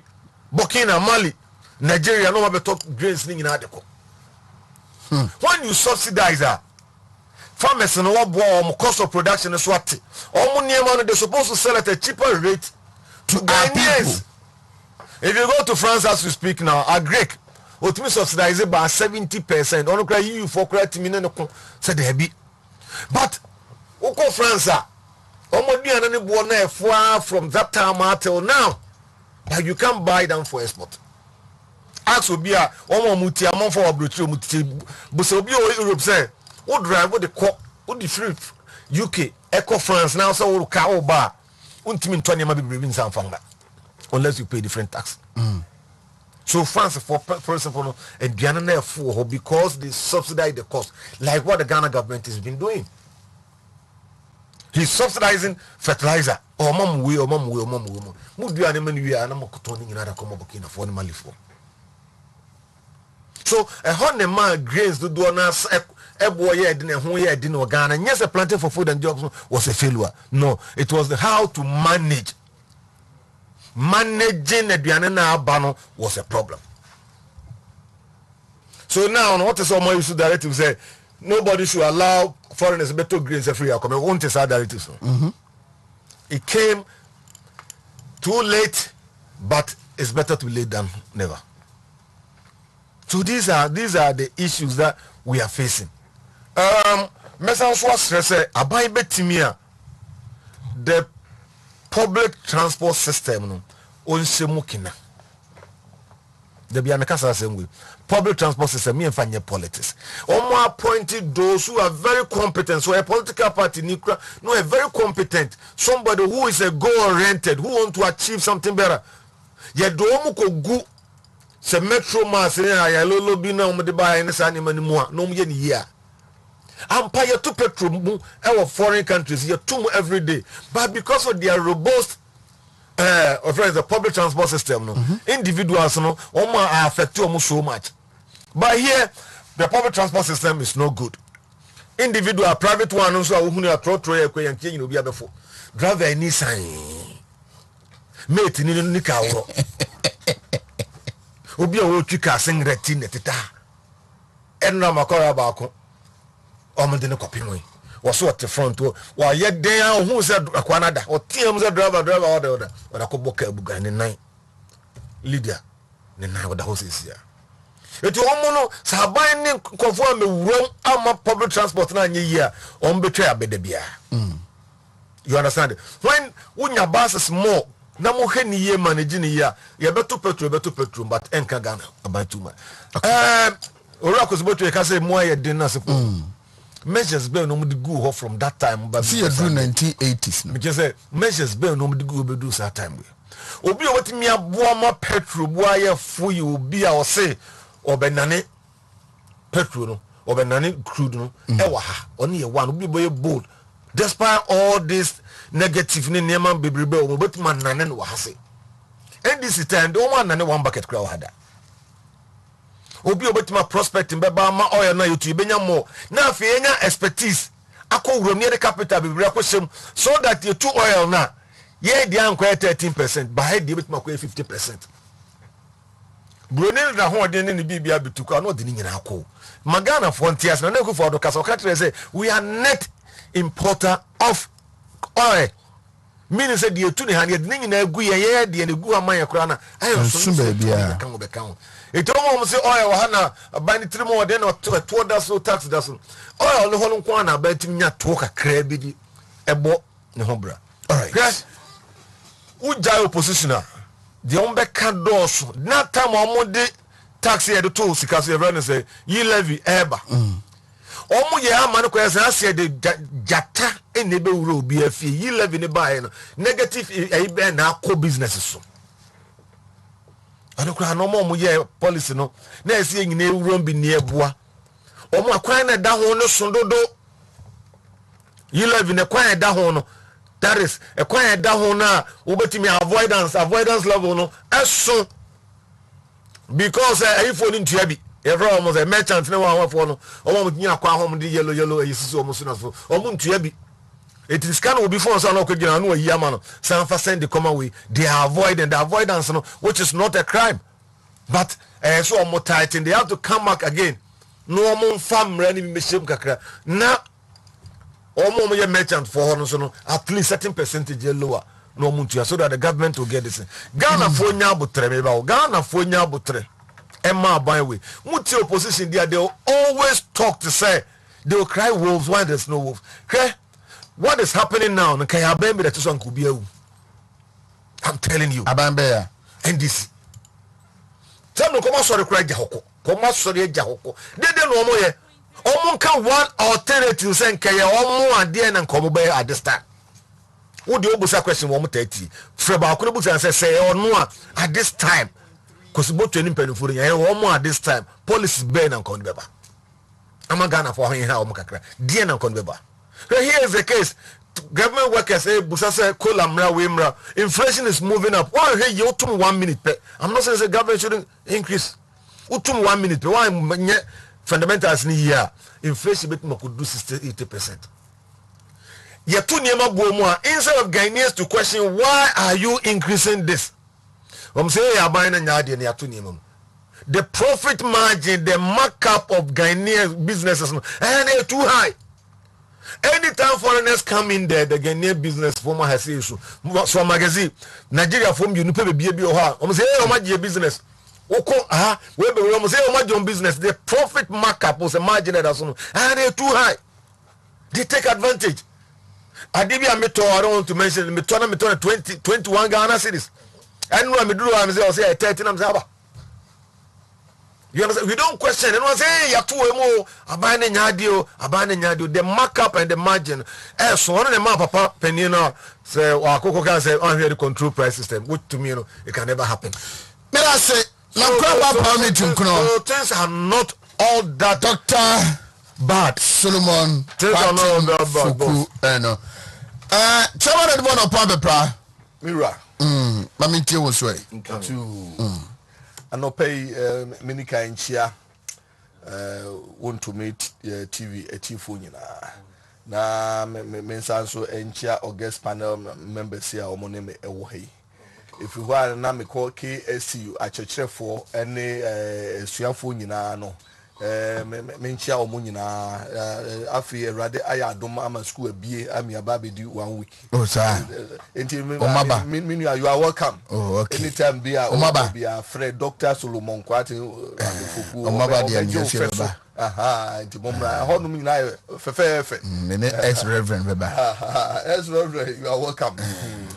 Aside no I mean nsa so nchia omo ye I mean MPP executives omo tie yen ebi wo Accra omo so omo ehwe yen ebi nso ewo Tamale wa Volta region any oti omo ye campaign e man enyina ene anope menchia omo na menchia me executive constituency executive wo Asante Achem South enemy MPMC Central and Asante Achem North enyina na menchia me nkrofo mo I mean boso me fre ho say mu abranti bi ho no ma ye fre no bafo honorable bafo wo boso me fre ho I mean mechia no anope me machia wie no na minti minya Ashanti regional executives me hwɛ sɛ ne ɔmo si conduct ɔmo ho so far ɔmo de nsakyerɛeɛ ne nsesa ɛbɛba paa mekyia chairman Bernard Entwibu Asiako chairman Wontumi ni a obia onkwa so na mehwɛ nneɛma mmiɛnsa a ɔde egu akwan mu so far I believe sɛ ɛbɛboa party no de nkabom aba. First of all, we no okobia fie ɔmo ne ɔmo contest other region mimitia sɛ metibi ne mo mentibi e free honom no osanso breakfast meeting and also unique na mitieti say hefa na ebi akoso Ghana de me hu bi so far I believe say great aside that yes also call sorry kambom kama me hu say asoro honom chairman asare bedi akom baby na eye na last one Martino and so the gathering be Wednesday gathering no say the delegates nyina ebeba we nyina enkabomua chairman edeba omo reach out to him no message omo nyina emra on board na Wednesday there no there everybody should take part MPP unity sonko ewo Ashanti region na ye de akwako winning mawie no I mean omo winning as regional chairman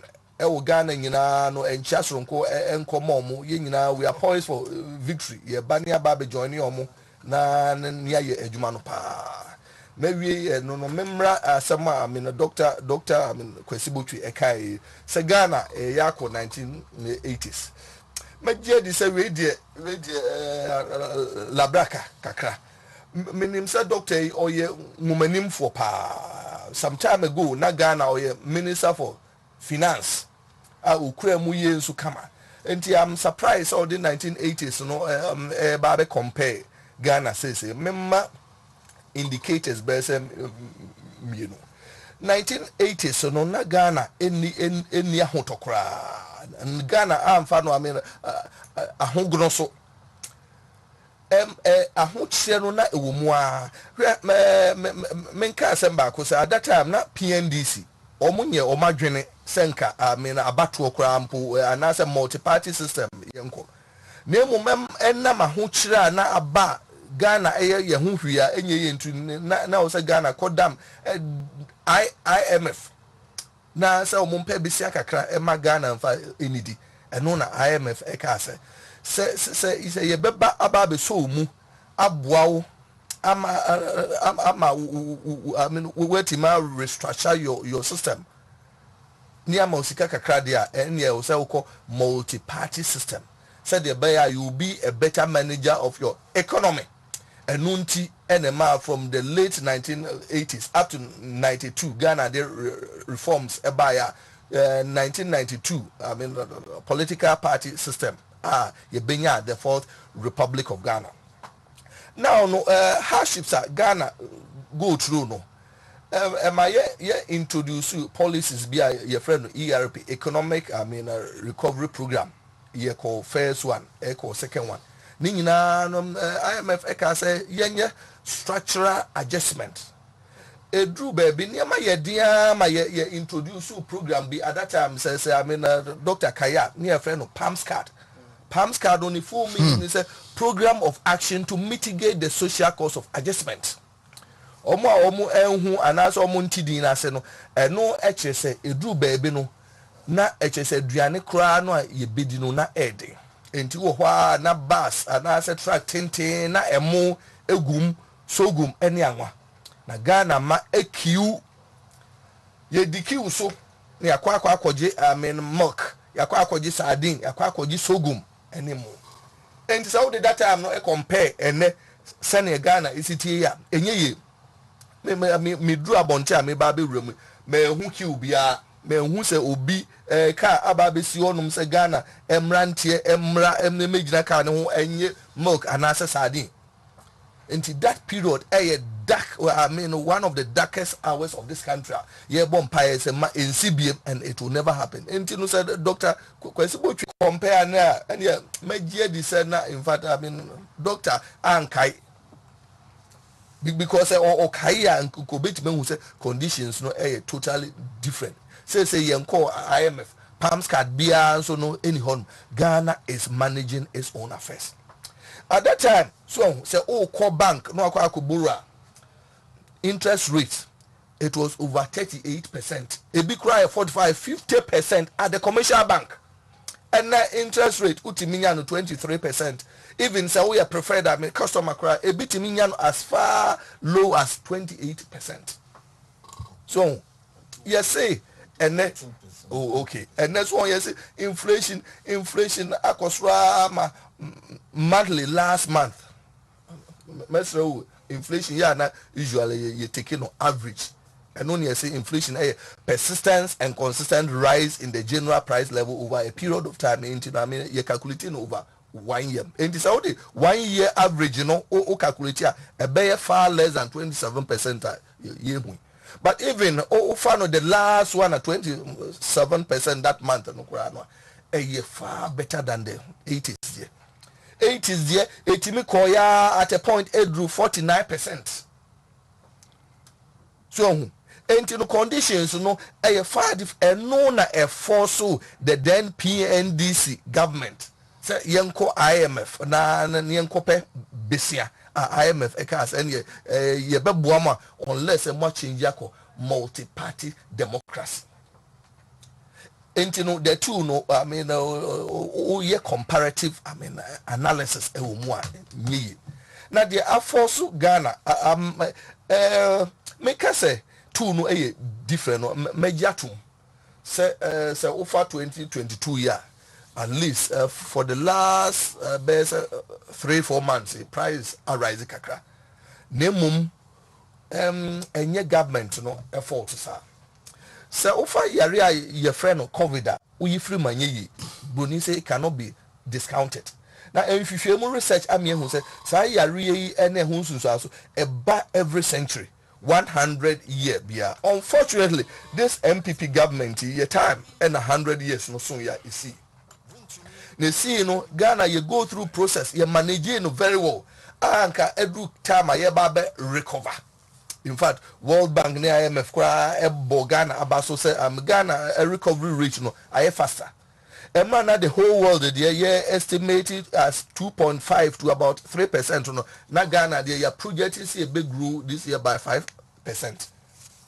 Nemum the amma and nema a slow down no and they say yeah the whole world will man recover from I mean COVID issues fast enough and another another more serious Russian I mean Ukraine war and also catastrophic and also about the bomber growth no slow. Ghana me can say most often import driven. Remember one country over I mean a country like UK has been a trade partner of Ghana for several years. It drew 1 point and Sana China taking over. No, UK was our largest trading partner. And next UK inflation a quadruple and no chase increase about 4 times. So almost inflation 2% say 8%. na honso na Ghana import nneɛma free enti no by all means say who import nneɛma na ba on fa mount at a lower price or the be mount at an existing price I don't know cost. Secondly, mommy and for freight charges and I was happy say coat no e buy no container na nke bia ubetua 2,300 and then ubetua at least 8,000 and no HS aside say inflation now yeah fa every obi country mu aba yen country no o de niema no so e ba niema no bo so e koso enti no nia Ghana edru no kura no I think say I mean buy a manage no very well.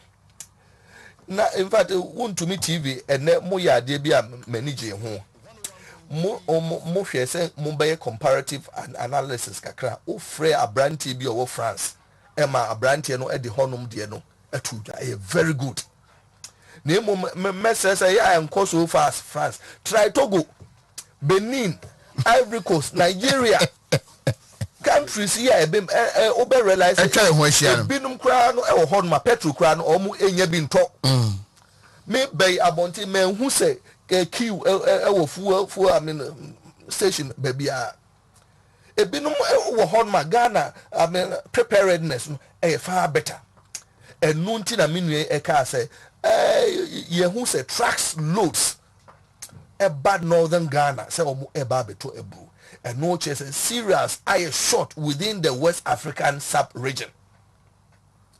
And emra brono in shase my no na a bro price one bag eco 400 Ghana 500 Ghana and na and you say baby any one move name na demand no eco so bebre other countries omu here bia omu bagana aba befano edoso there was a high exportation of cereals. Okay.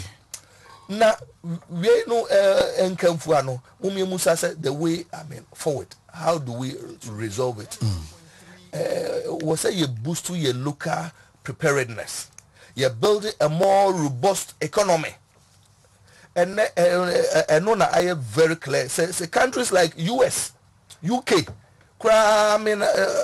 suffer na say niema basic things be omu import no omu enya na chance countries like Ghana yenye more prepared one way no and say yes I mean you agric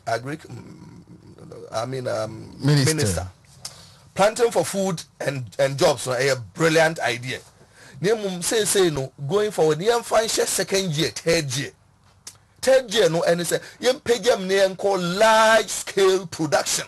Yem pay farmers are almost go into 1,000 acres, 2,000, 4,000 acres. Now yem so almost yem pumping sikano into the system. Say the bear production no, I mean you be quadruple. Say beer rice capacity last year near produce over 800,000 tons.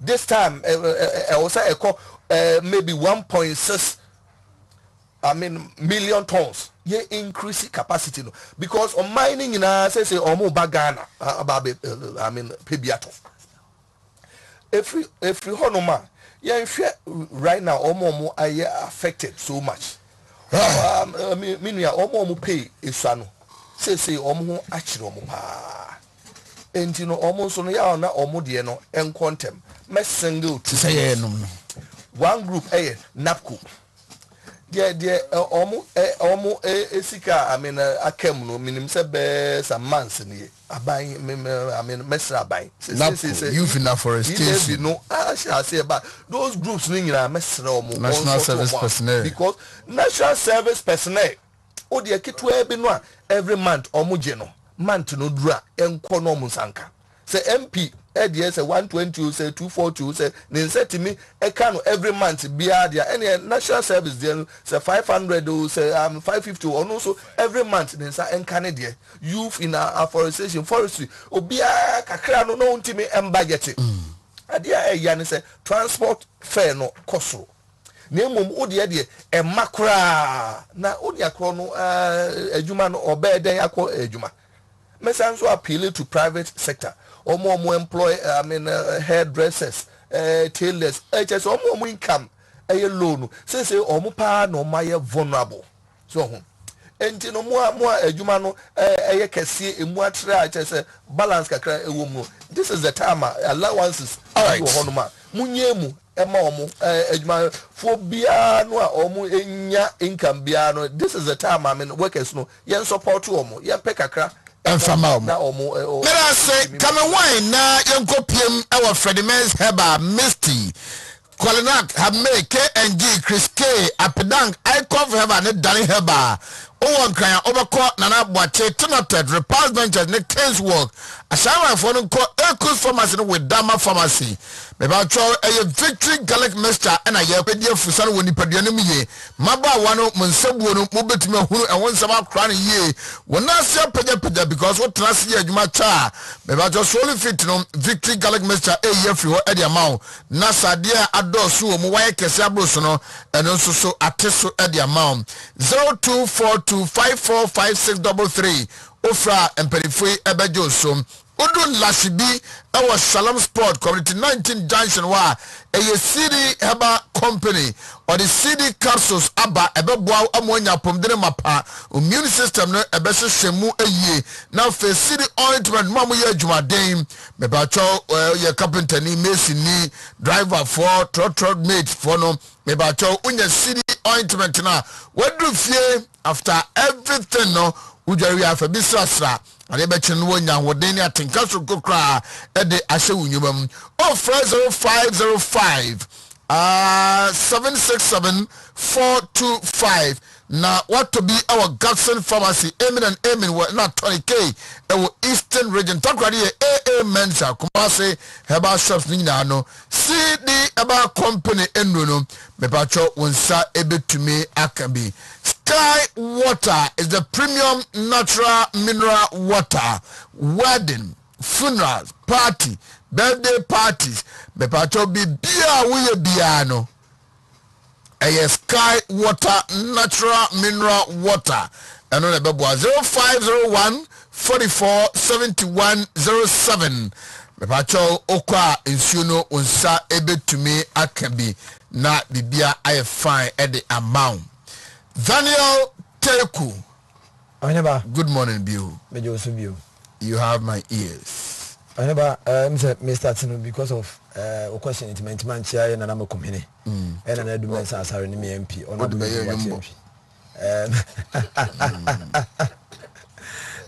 Machia, baby, or Mobia. Now, Machia, art education teachers and our lecturers are work Ghana. I think say art education no JJ and Mukakra. And no ma your problems be brave na say you be brave in Ghana Hanmo. Your issues with design and finishing. And I think say STEM education ya be. You sure say art education for no. You be sure me. Now you please so much please see you design you ideas ni na we are be ma art for na bem. Now much mama good designs. Now products I be in Ghana no. It me accept na you taste for made in Ghana na akosoro because usually na man for talk outside nyoma bibirina na na finishing na think say art education for ni frima e be hard to make sure art education is more Ghana nyina onye ba kosi bo twe nsem no metie na no edin ba ko ne ba metrim ye papa Benepson him say o make sa research bia before elections no me can say ne no aya atmoded but ohuni na say wo hwe ye ni method no ye ka say etwam I say professor one adwin say the books that na wo kan na no begu so de akira de e beduru ba bi no na wade kire no na problems kakra bem because emre ko na definitions be na sisa sa na ko se botwe de na ba na o ye ni nyina no na politics kakra ta echi because wo hwe me hu videos bi e ko abonti minim se wo hu na US president now on the farmers call. Now some of the farmers were telling him some of the problems are facing. And a woman quotations being from the president of US. I say this is outrageous. It goes to show say problems now everybody and your problems are Ghana problems. Ne we are saying you Ghana njo. You fancy it him. Say we are saying you ya Ghana yentimi njo. And the problems that are going on all of us, no matter the juma we prepare say enyoma anko for moi say you Ukraine ni Russia ntokoi se papa yi a onama na ho bubu se no wa ma na nnwuma ankofo mo a nnwuma emire mu odin no beba you very careful because butwe nnwuma a wo ye no akoy se Solomon tell ya mo kan no I think Oheba S11 wa minim se me quotation right I think say 1 Kings 3:16 to 28 ebra no I say no say our Bible I think the 1 Kings chapter 3 verse 16 to 28 ebra Solomon omude nkura ne ba na ni mana ba ko wo ba ko ye na wo hwe de ne maame pa ne de wo ye no de nya ne maame ne se ntwa akoda nim eno bi na botwe yi the NDC are running it so down and low say he wants to stay relevant in the political game and so about the kasa ansem we bi na man for adwena ba so but no kure ne say awon kire no global and it's not getting any better. It's not getting any better because when you will kura we are seeing now o ho kire om say bi wa say we watch man na we feel o boss e ko bankrupt obviously o ntimi nton because aduane ne eno ne fie no eso beti ama wo so de eso ate entino ye sre Ghana for ye sre nwanom ye fie attitude bi so change just about 2 weeks ago now join us here documentary be about grains in the north now hear how trucks are taking millet ne other grains to outside the country then I'm like who are these people enti omunye Ghana for ana enti omuni odobi mo wo man say baby a yeduri o ma bia tutuni bodesim make sure say nyomo mu gro no bibiri na beka ho kakra beko abonten kura na enye bibiri saa ba ko bibi say Ghana ni hu ni say obeto na ha 1 cedi no okoton no baby 5 cedis enti odo aye wo ma ye man no eso ote ye besere planting for food and jobs I think say the policy was so good but ya anhwe kwan ye befa so a ye duaduane ni wi aduane beka kurom ha ye ni relevant agencies sending komo ebiom your sanctions are what some for creating some problems we so more yabande so far yabande exportation of grains from this country but could not in Ghana now the way of multi-term grains ni be outside this country now sanction beyond the whole more being who say see you choose oh yes I deal with ya punishment is so grievous say okwa won person obeko ho just say oh it ya me ni ambre ni ama sanctions ni mo anya din a obi ehunu ni se obetima ye de ope ebiom se ye woni a wotam card efa grains outside this country a me yen so na because ebi won ma they are the last people yen che big men ni bi yen fo mo nyensa na ho se wo ye bibi tia wo man a na wo man ni so mo a betwe waso this way na big man bi edi nsamoni a no ohunu se ye che makura no na se ye be investigation be che me dey careful because those people are usually ye che wo no I think I'm saying those people we catch, you know, and they are not a big fish. It's trade no still na ekoso. Only ba enyuma ekoso this year no. See ambo ya ho ban ya bedu ba bi no. It will be worse than it is happening. Ye catch Ghana for. Me de bia Paul some na work no. I will continue to tell people Poyando. Say Ghana harm MPP ni bit me aye. See here adwene say ya tu yan sasa yiram. Ne ya adwene say we will change for the alternative we are in for trouble. Because NDC time now we play documentary no. We saw how Kenya is running to IMF around this time. But around this time, we are not running to IMF. We believe homegrown policies be on a bit more so him. Bit say planting for food and jobs. One district, one factory. But say you ain't change your taste. You ain't change your ideas. You ain't say, and better you won't mepa. It's a boy who near to me. I said, no buona, Titina, Moya no buono. Near Moya only and so my money and Pajay Monk do baby. You do baby. No, you home because in the 11 by ASC, you boy me. Said there. Dr. Fukukan into Krunto could be a dozen. And the revenue are buying per wagon. And they know yen how Uncle for send this car or more dodgy levy. By the end of the day, you buy a boat or buy no so say abandoning you see. No, the government is tied to a corner revenue do or man who brano. Virtually everything important is see. It is a young before so. Homegrown policies no you best support it. Ni change your taste. Nya manyo mo bebre na yetimi aye na wa han mo a ebedu ba bi no. Emre mo din bebre beba. NDC ni adwene pa bia de ma oman. As at now from COVID time up to Ukraine war at a point don't catch say Ukraine talk on and come ba bia. Na e den na Egypt tin complain say omo ye net importer of grains from Ukraine and they are suffering. Sabi akwai say yete hai na wo say efiri Angola junction kusi amkono na bat kwan wo ye no foforo na intiro utu sa kwan nim wo traffic ko ababo kwan so wo traffic ko Asco highway o because one stretch has been blocked and this is what we are experiencing. Yedi ba fo mo obi ati ase say enyoma ekoso wo oman mu sesia no enye Ghana nya island virtually everything you want for mo abo chiri sisi first na komo ye door to door ebimu koto oil the bag na harmo they will tell you say na ukona koso koto 2 boxes from any supermarket the best you can buy is 2 boxes uto more than 2 boxes just say we are okoba the next day we know yes ye nimo but time bia no na ye ne epe ebiom union for no so very careful transport union for no the way at which are omo increase prices no omo nye careful because ankoye sana ebedu baabi no say de na me bra panyi eka say transport system no aban edi na ho odin bishem sesie ya obi ka say we are running them out of business ebiom public transport system no the entire emani nyina bebre na ye say ye na aban die I think say government should start liaising with private sector say be yes under government but private sector no ye rekwan be fa so a ombebam say be ya ye buses no aban to bebre beguma na ni nyina sa say your attitude towards maintenance of some of these things about a problem baby ye dui ye nyina ye nwene say ye Ghana for ha na ye te na ha no mo so ye di ye busua na ye bibia wo enti ye di dwuma bia ye nwene ye ho say enye easy. It is just not easy because virtually the stories across board 107 countries are in trouble. So issues here na omo play na debt many.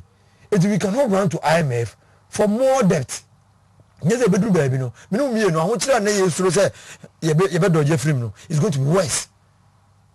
You catch a Ghana for say in print ho kire wo. Now you move you ma. The reason why you ho kire no a attitude problem.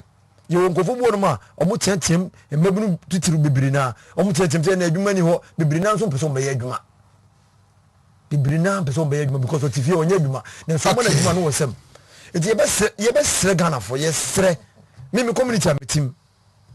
I always have a problem. I always have a problem. Virtually every morning you see youth. Playing football from 6 o'clock up to 7:30. And you ask yourself, the time when Abukofi about back to doing the business that you do. No matter how small it is, handle it to us. You will not feel it. But yes, I know money now. Yeah, you say we blame government. You will change government and change government, and the things will keep getting worse. Namedie, mebunu bebre na me tu omo fotitiri omo afi na omo beto aba for the first time. Anyone here what to aba ba akope ebi omo beto the second time. Say itimu de bi na be itimu de ye nto aba. The NDC people will vote. I always tell you the reason why they keep people like Esedin Ketia is not because he's so wonderful and so perfect too. But because he speaks to the base of their party people. Intina and then that's the can be manage ho pa. Or say party MPP ye party. You get the way you told that you hold for unnecessarily. Position for Imbra. Sometimes you listen to some people and you're like, with that stability, this party cannot break the 8. I keep telling people, say you move you supporting go for because we feel say those people are gods. But we believe that we need certain level of stability. Say the better party be stronger. Need to prosecute 2024 agenda. But we need power. This country will suffer. At the height of doing so, they told us the reason they were giving us was so flimsy. You ask yourself, do we have a president of this country? Great. It's the best Ghana for say MPP the beat me. You MPP the chance. Mamenko Ralph or say Usu and Soho. Na menene nkodi nkomo 40 minutes after 9. Aha Wontumi 1013. Aha Wontumi TV. Aha Wontumi TV on Facebook. Boshe ba me nka se fa di to mame. Ralph. Mamenti. E papa ba kunwo. Akra puku ase. The friend of Samuel Kingsley Amofa. Samuel Kingsley Amofa. Yeah, or adenta listener. No san hwe. Dana se. Jano pay Mr. Samuel Kingsley Amufa and Accra Pukuasi. And then I see. I know my mom number. Eba between tight. As of Fuku no can hold on. We are able to call you. Dr. Fuku. I know him say It's a Thursday ritual. Point ya. Dog na dia ko na. So last name me. Me na idemo ko e. Me Ah, come on. Me fans it na do dogs. Ah, okay. So dia me for. Me na ko da say chairman wa. Okay, chairman. Dogs will meet. Bia be di. Postpone. Chairman wa incoming wa. Bia be di. Oh, meeting. Oh, postpone. Come on, sir. Prof. Odi finance minister for 13 years. 82 to 1995. And now for a cousin, we say, who need now obey heaven. What's that here? I cannot tell you. Around you say, intimate, you say, Bia. Papa, obey heaven in the ABA or tries at this time around. Because I make I say, maybe. Ne parents were a minister and or dirty figures are IMF military at $36 million. Just can give it to the ABB Nepal. Dirty figures, try and throw a figure home. IMF bought Ghana at $36 million. I says, can I name a best of any mapa?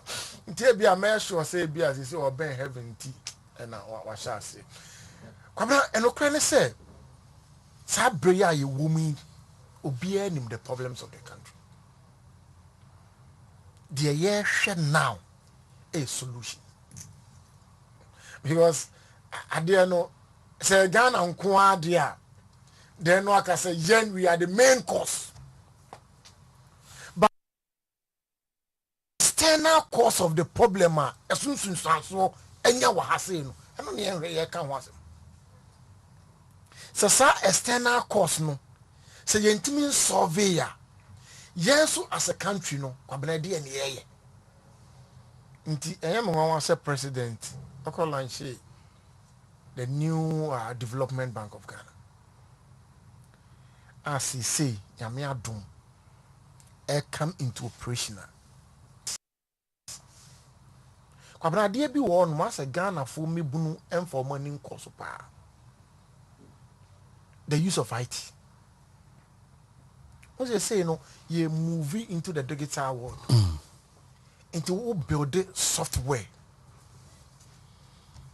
So new development banking. You know, you good into IT. They can access loans there, build apps, build softwares, and make money from it. I was saying you move it from your traditional way of, because your traditional saying you who say you're all sustainable like boat yeah say apa man for a year for boat ne Uber a generating scammer man for motivate people are working and they are getting money and ye IT for no kwabna mebunu no mebre they are good in that field. They should look there. Someone in it, there will be a percentage you the wedding someone, but still a been so a bit my yayin year at this cababa or my name. Now, I feel, Kwabena, maybe a year do no. Shagani a population. Never nipa public service employee. Never the account. If we are going to continuously depend on the public service, we will not go anywhere. There be a lamenting about unemployment. The opportunity be our system created now. So there be absorbing shocks about system. The youth should get involved. You start. We should get involved in those things. So there be entrepreneur. Yenya Kasa, you will get something doing. I bet many opportunity. I employ you mu bi account. You bet generate council. Rather than say Kwabena, we are all looking up to the central government at this time. Now of a can say me say, adia ba ko Ghana. Eya me den say activity of government be anywhere. I come to a halt. Boso men swimmer abayin ka say I'm not paying. Bosumi subia every activity of government is moving. Kwabra be to bio. So be do fuel station pa na queue. Ni oma salai si ekoto fuel. But with all this crisis, I've never experienced it. Ten Obeko filling station way. We are managing the system. Now man for me bro ya now I'm can outside na Ghana to fuel. I'm not ratio no. 5-1. Yeah dia yenya from fuel you to no say no. When they compare the importing now 5-1. See nya one you be importing 4. So how do we sustain the system with one? Ma support ya ban. Na yenye GDA was system nim. Na kwabra yanso ye die bia was ye as individuals. O say ye ma o man no do kwabra enyan. Na teko ka ba system amanfo ye ADBT e-levy. We are everywhere complaining. The little that we can also do to support the system, we also devising strategy. And you're bad there. But so many don't hear what. Last time I didn't offer a transaction. Me, I was offer. I didn't know was the Boagana.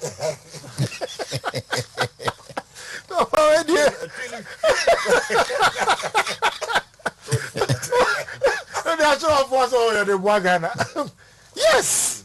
Yes, spirit no. Na yen hu se ye request ye here dia and ye yenso ya famu dia was ye as citizens no. Let's be ready to do it. Na afei kwabena yenso a ye de niema se yensa. Yen hu the system, the current situation that we find ourselves. Say president and then a pound for say. See a system ya. Ni nyina pese ye boa chichiro man dia. Ya cut even your salary by 30%. Full acquire the money on call for ya cut it by 50%. But once a debia kwabena, I will look at higher governance. I see a one or more district assemblies, MMDAs, IGF no. Yet that's so spending no said the first. Na BBNC no sanya that was spending ana.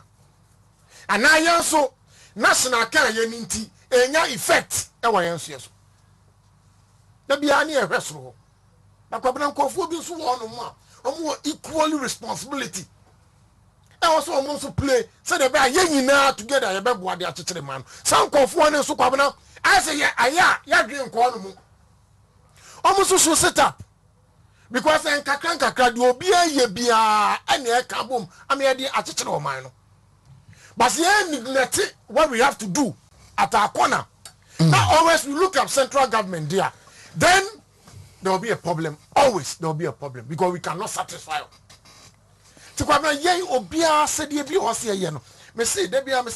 This is the time to become more citizens. More patriotic. Your patriotic values, no. This is the time I was here exhibiting. Na emre bi beba ye be kase unza ofamu ebu omu ti kase etetre kom no bae no ni etimi ja ye makwani akoso akoko eno na boa me etetimi de du ha yeso satan we covid time we Russia answer hu ewiase mobo a what to say Ukraine so ama effect den nyina sunsun so bi bae so emre bi beba ye so ye be kase we stood firm as Ghanaians. And you contribute here. That's what we are looking for. About can be like I say Russia effect anything. Hey, Kenya, the Biani the example. Documentary there 70% there to reach 70%. Kenya the Biani Tihasi near Domo example. Our Mako IMF. And so come 9 years. IMF. Egypt of all nations, Egypt. They are running out of stock. Here we are as a country. You okay? You need food shortage over here. bibiabu bibia aduane ensa you aduane ubenya emma bibia fameko ose nipa nyina ambanega covid ba manfo nkoso nipa wuwi gara nipa ngusa ti bibia ye wika aduane bu bebi abefa bia wo ye aduane di nsuo ensa bibia bu ezi kwamna we are lucky say nyame adom yenya abanya otimi manage system ni yi say nkofo ya then no no baby na emis the city get no they compare and now Togo all my inflation will say oh from oko Senegal obo francophone countries na say ah born no born as I said that because for some company na economy is backed by the like CFO no mudi no so you can't compare them. You can't compare. Who the Togo compare? Togo for tax to GDP. 22.2. Now the tax to GDP is what's about 22.2. Omu disika crossefa. Mo betina so mo antimi America say West Africa. English speaker be di equal say whatever. Mo time mo tena na mo antimi amena memu wa. Etu ko pick be bia figure bia na di twantro penne de watifie do twantro. Ka wo be heaven. Tirum ketia di wodre pa. Wo hwe Paita 1992 ebana upa no obi odi the democracy nyan wo san da so twantro wonim se Senegal Togo Burkina no wo kana sika ba ko is backed by South France for you so you can't compare omo de no ne ade. So why are you doing that? Well, it's difficult there. No, it's difficult, but I'm saying currency, no depreciation, no, it's backed by certain. Yeah, they are not backed by first part Ghana, then Yamé Ghana, Gokus. I need Ghana, backed by pounds, no, near Nippon, the same rates are throughout. To go and send to one who said, and also the audience, baby, I didn't say the Morgan more had to one kind of central man. Yeah, what they trust here.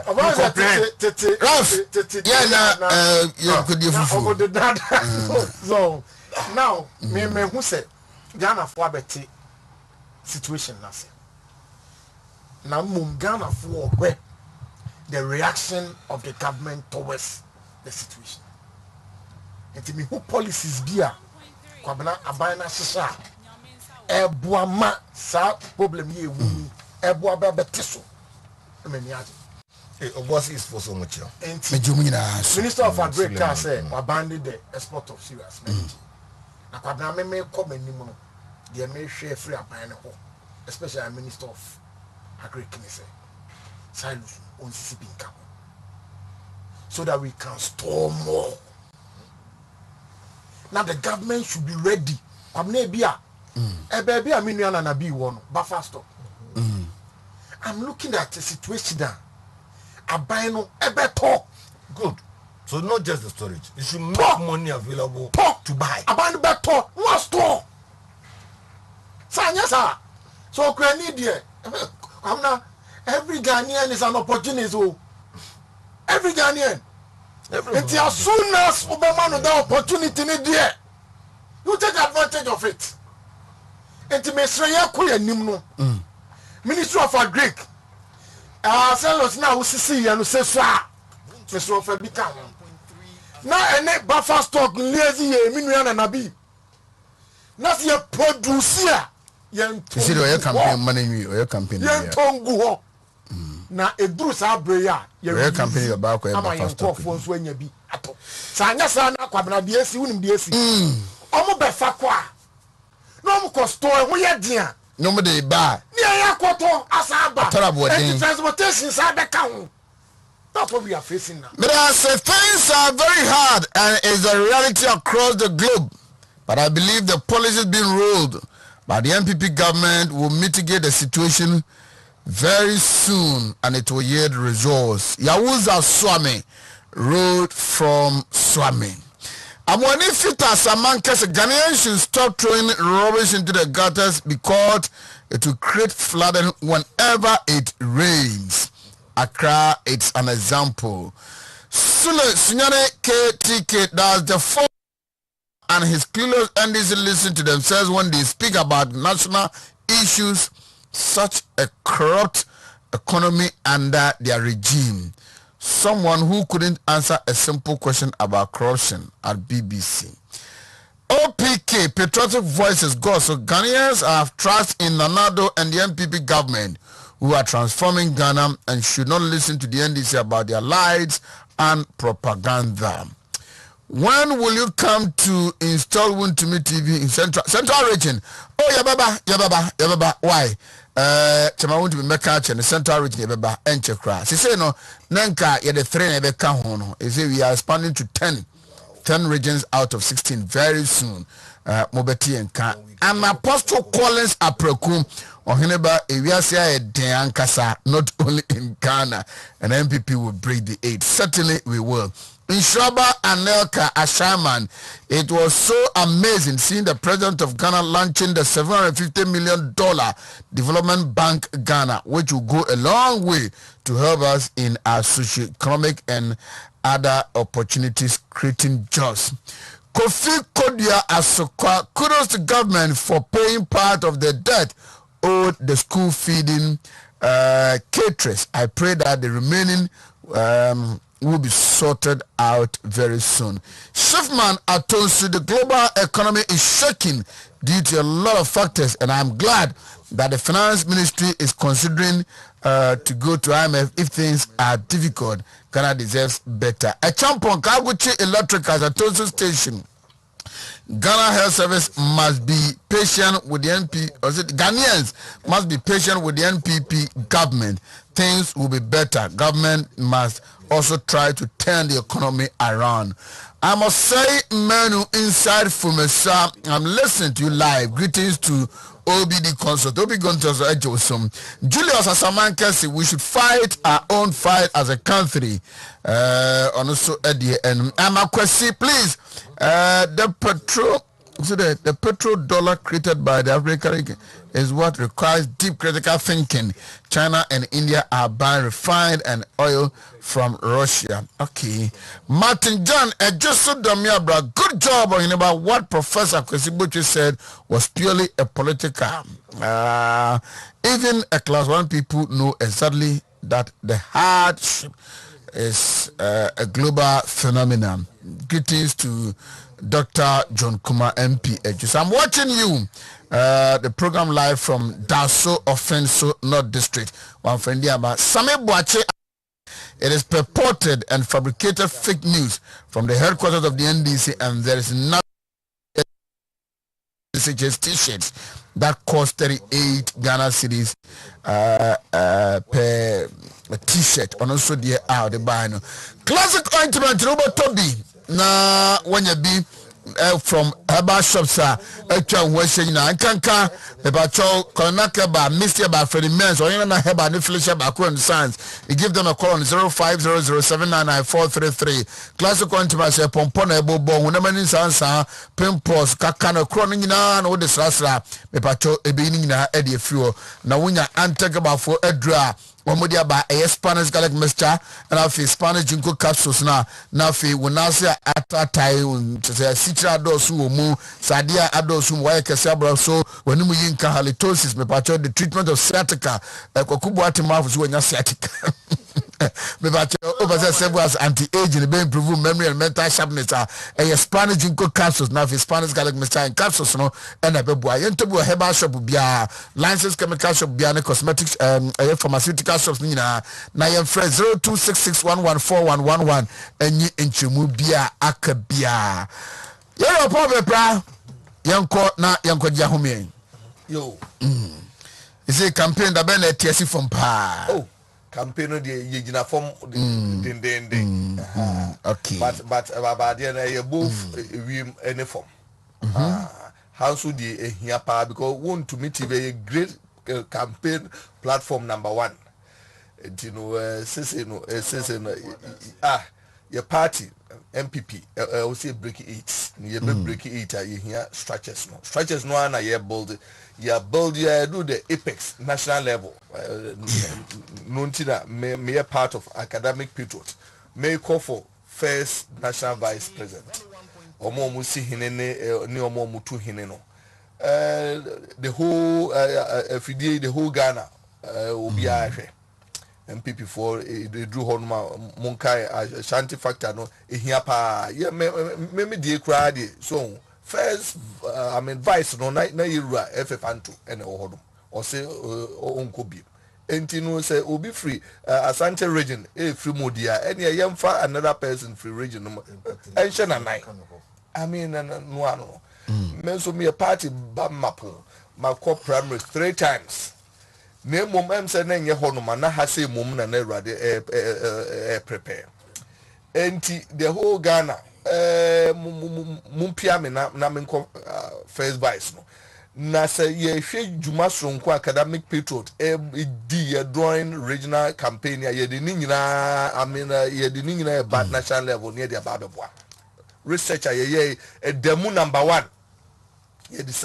research no babeboa national chairman any national executive I'm a policy I bear from national level no I superb right na me vision in no my capture no say re-engineer re-energize recapture re-engineer re-energize recapture recapturing our lost parliamentary seats ni nyina enti no say ebe mu a obe mama da ya church but right now the yen use platform ni encha adofo nyina say omonka ye Sunday Awurade adoma ye koni akwa vet omo emeta ye that's it me no the backro tako yankoi edoko so ni ase mabru no nkran say poyando poyando so yan green na Pokamna yando yen congratulating no Wontumi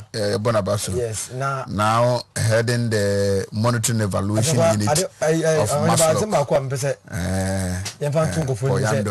the sexy Poyando yes Ghana MPP ne betimi aye because say your expectations no you managing kakra yeah because usually say you appointing go for nwa no at this city you appointing nwa ana pressure na no wodi is the pon na ankasa na already scout ho dada yes appointing need busha for mo here ni you manage expectations kakra only the man your problem usually you appoint obi a no matter how good the person is say your expectation is too huge obi a na fuso na wayi sakola bia no kakakra on butum no kre ni tiso wayi sakola na fusa aso kakra sa ankofo no most of time na ni jino ho pa sa patapa kakra ya na kakra on butum enti you manage expectation is your platform to be obi asend to a platform this is ohian lo man girl tebesre ya manage expectations kakra okay you no be adwumaden amakana nyina ya so baso ila say doc yankoi oh I think say enya wasa na make on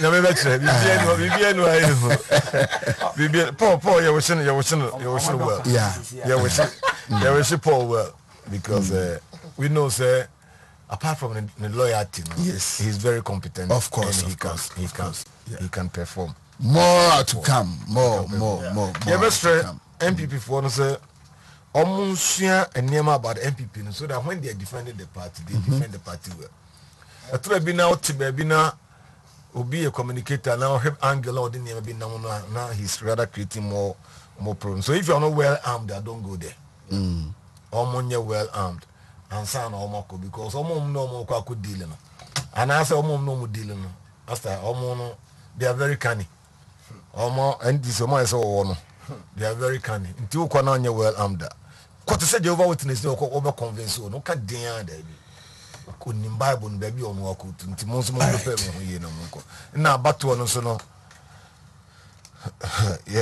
akọ bi di onu ade chenso ti oni no mami cha chama Wontumi Yerisia ni asere so Catherine Body our London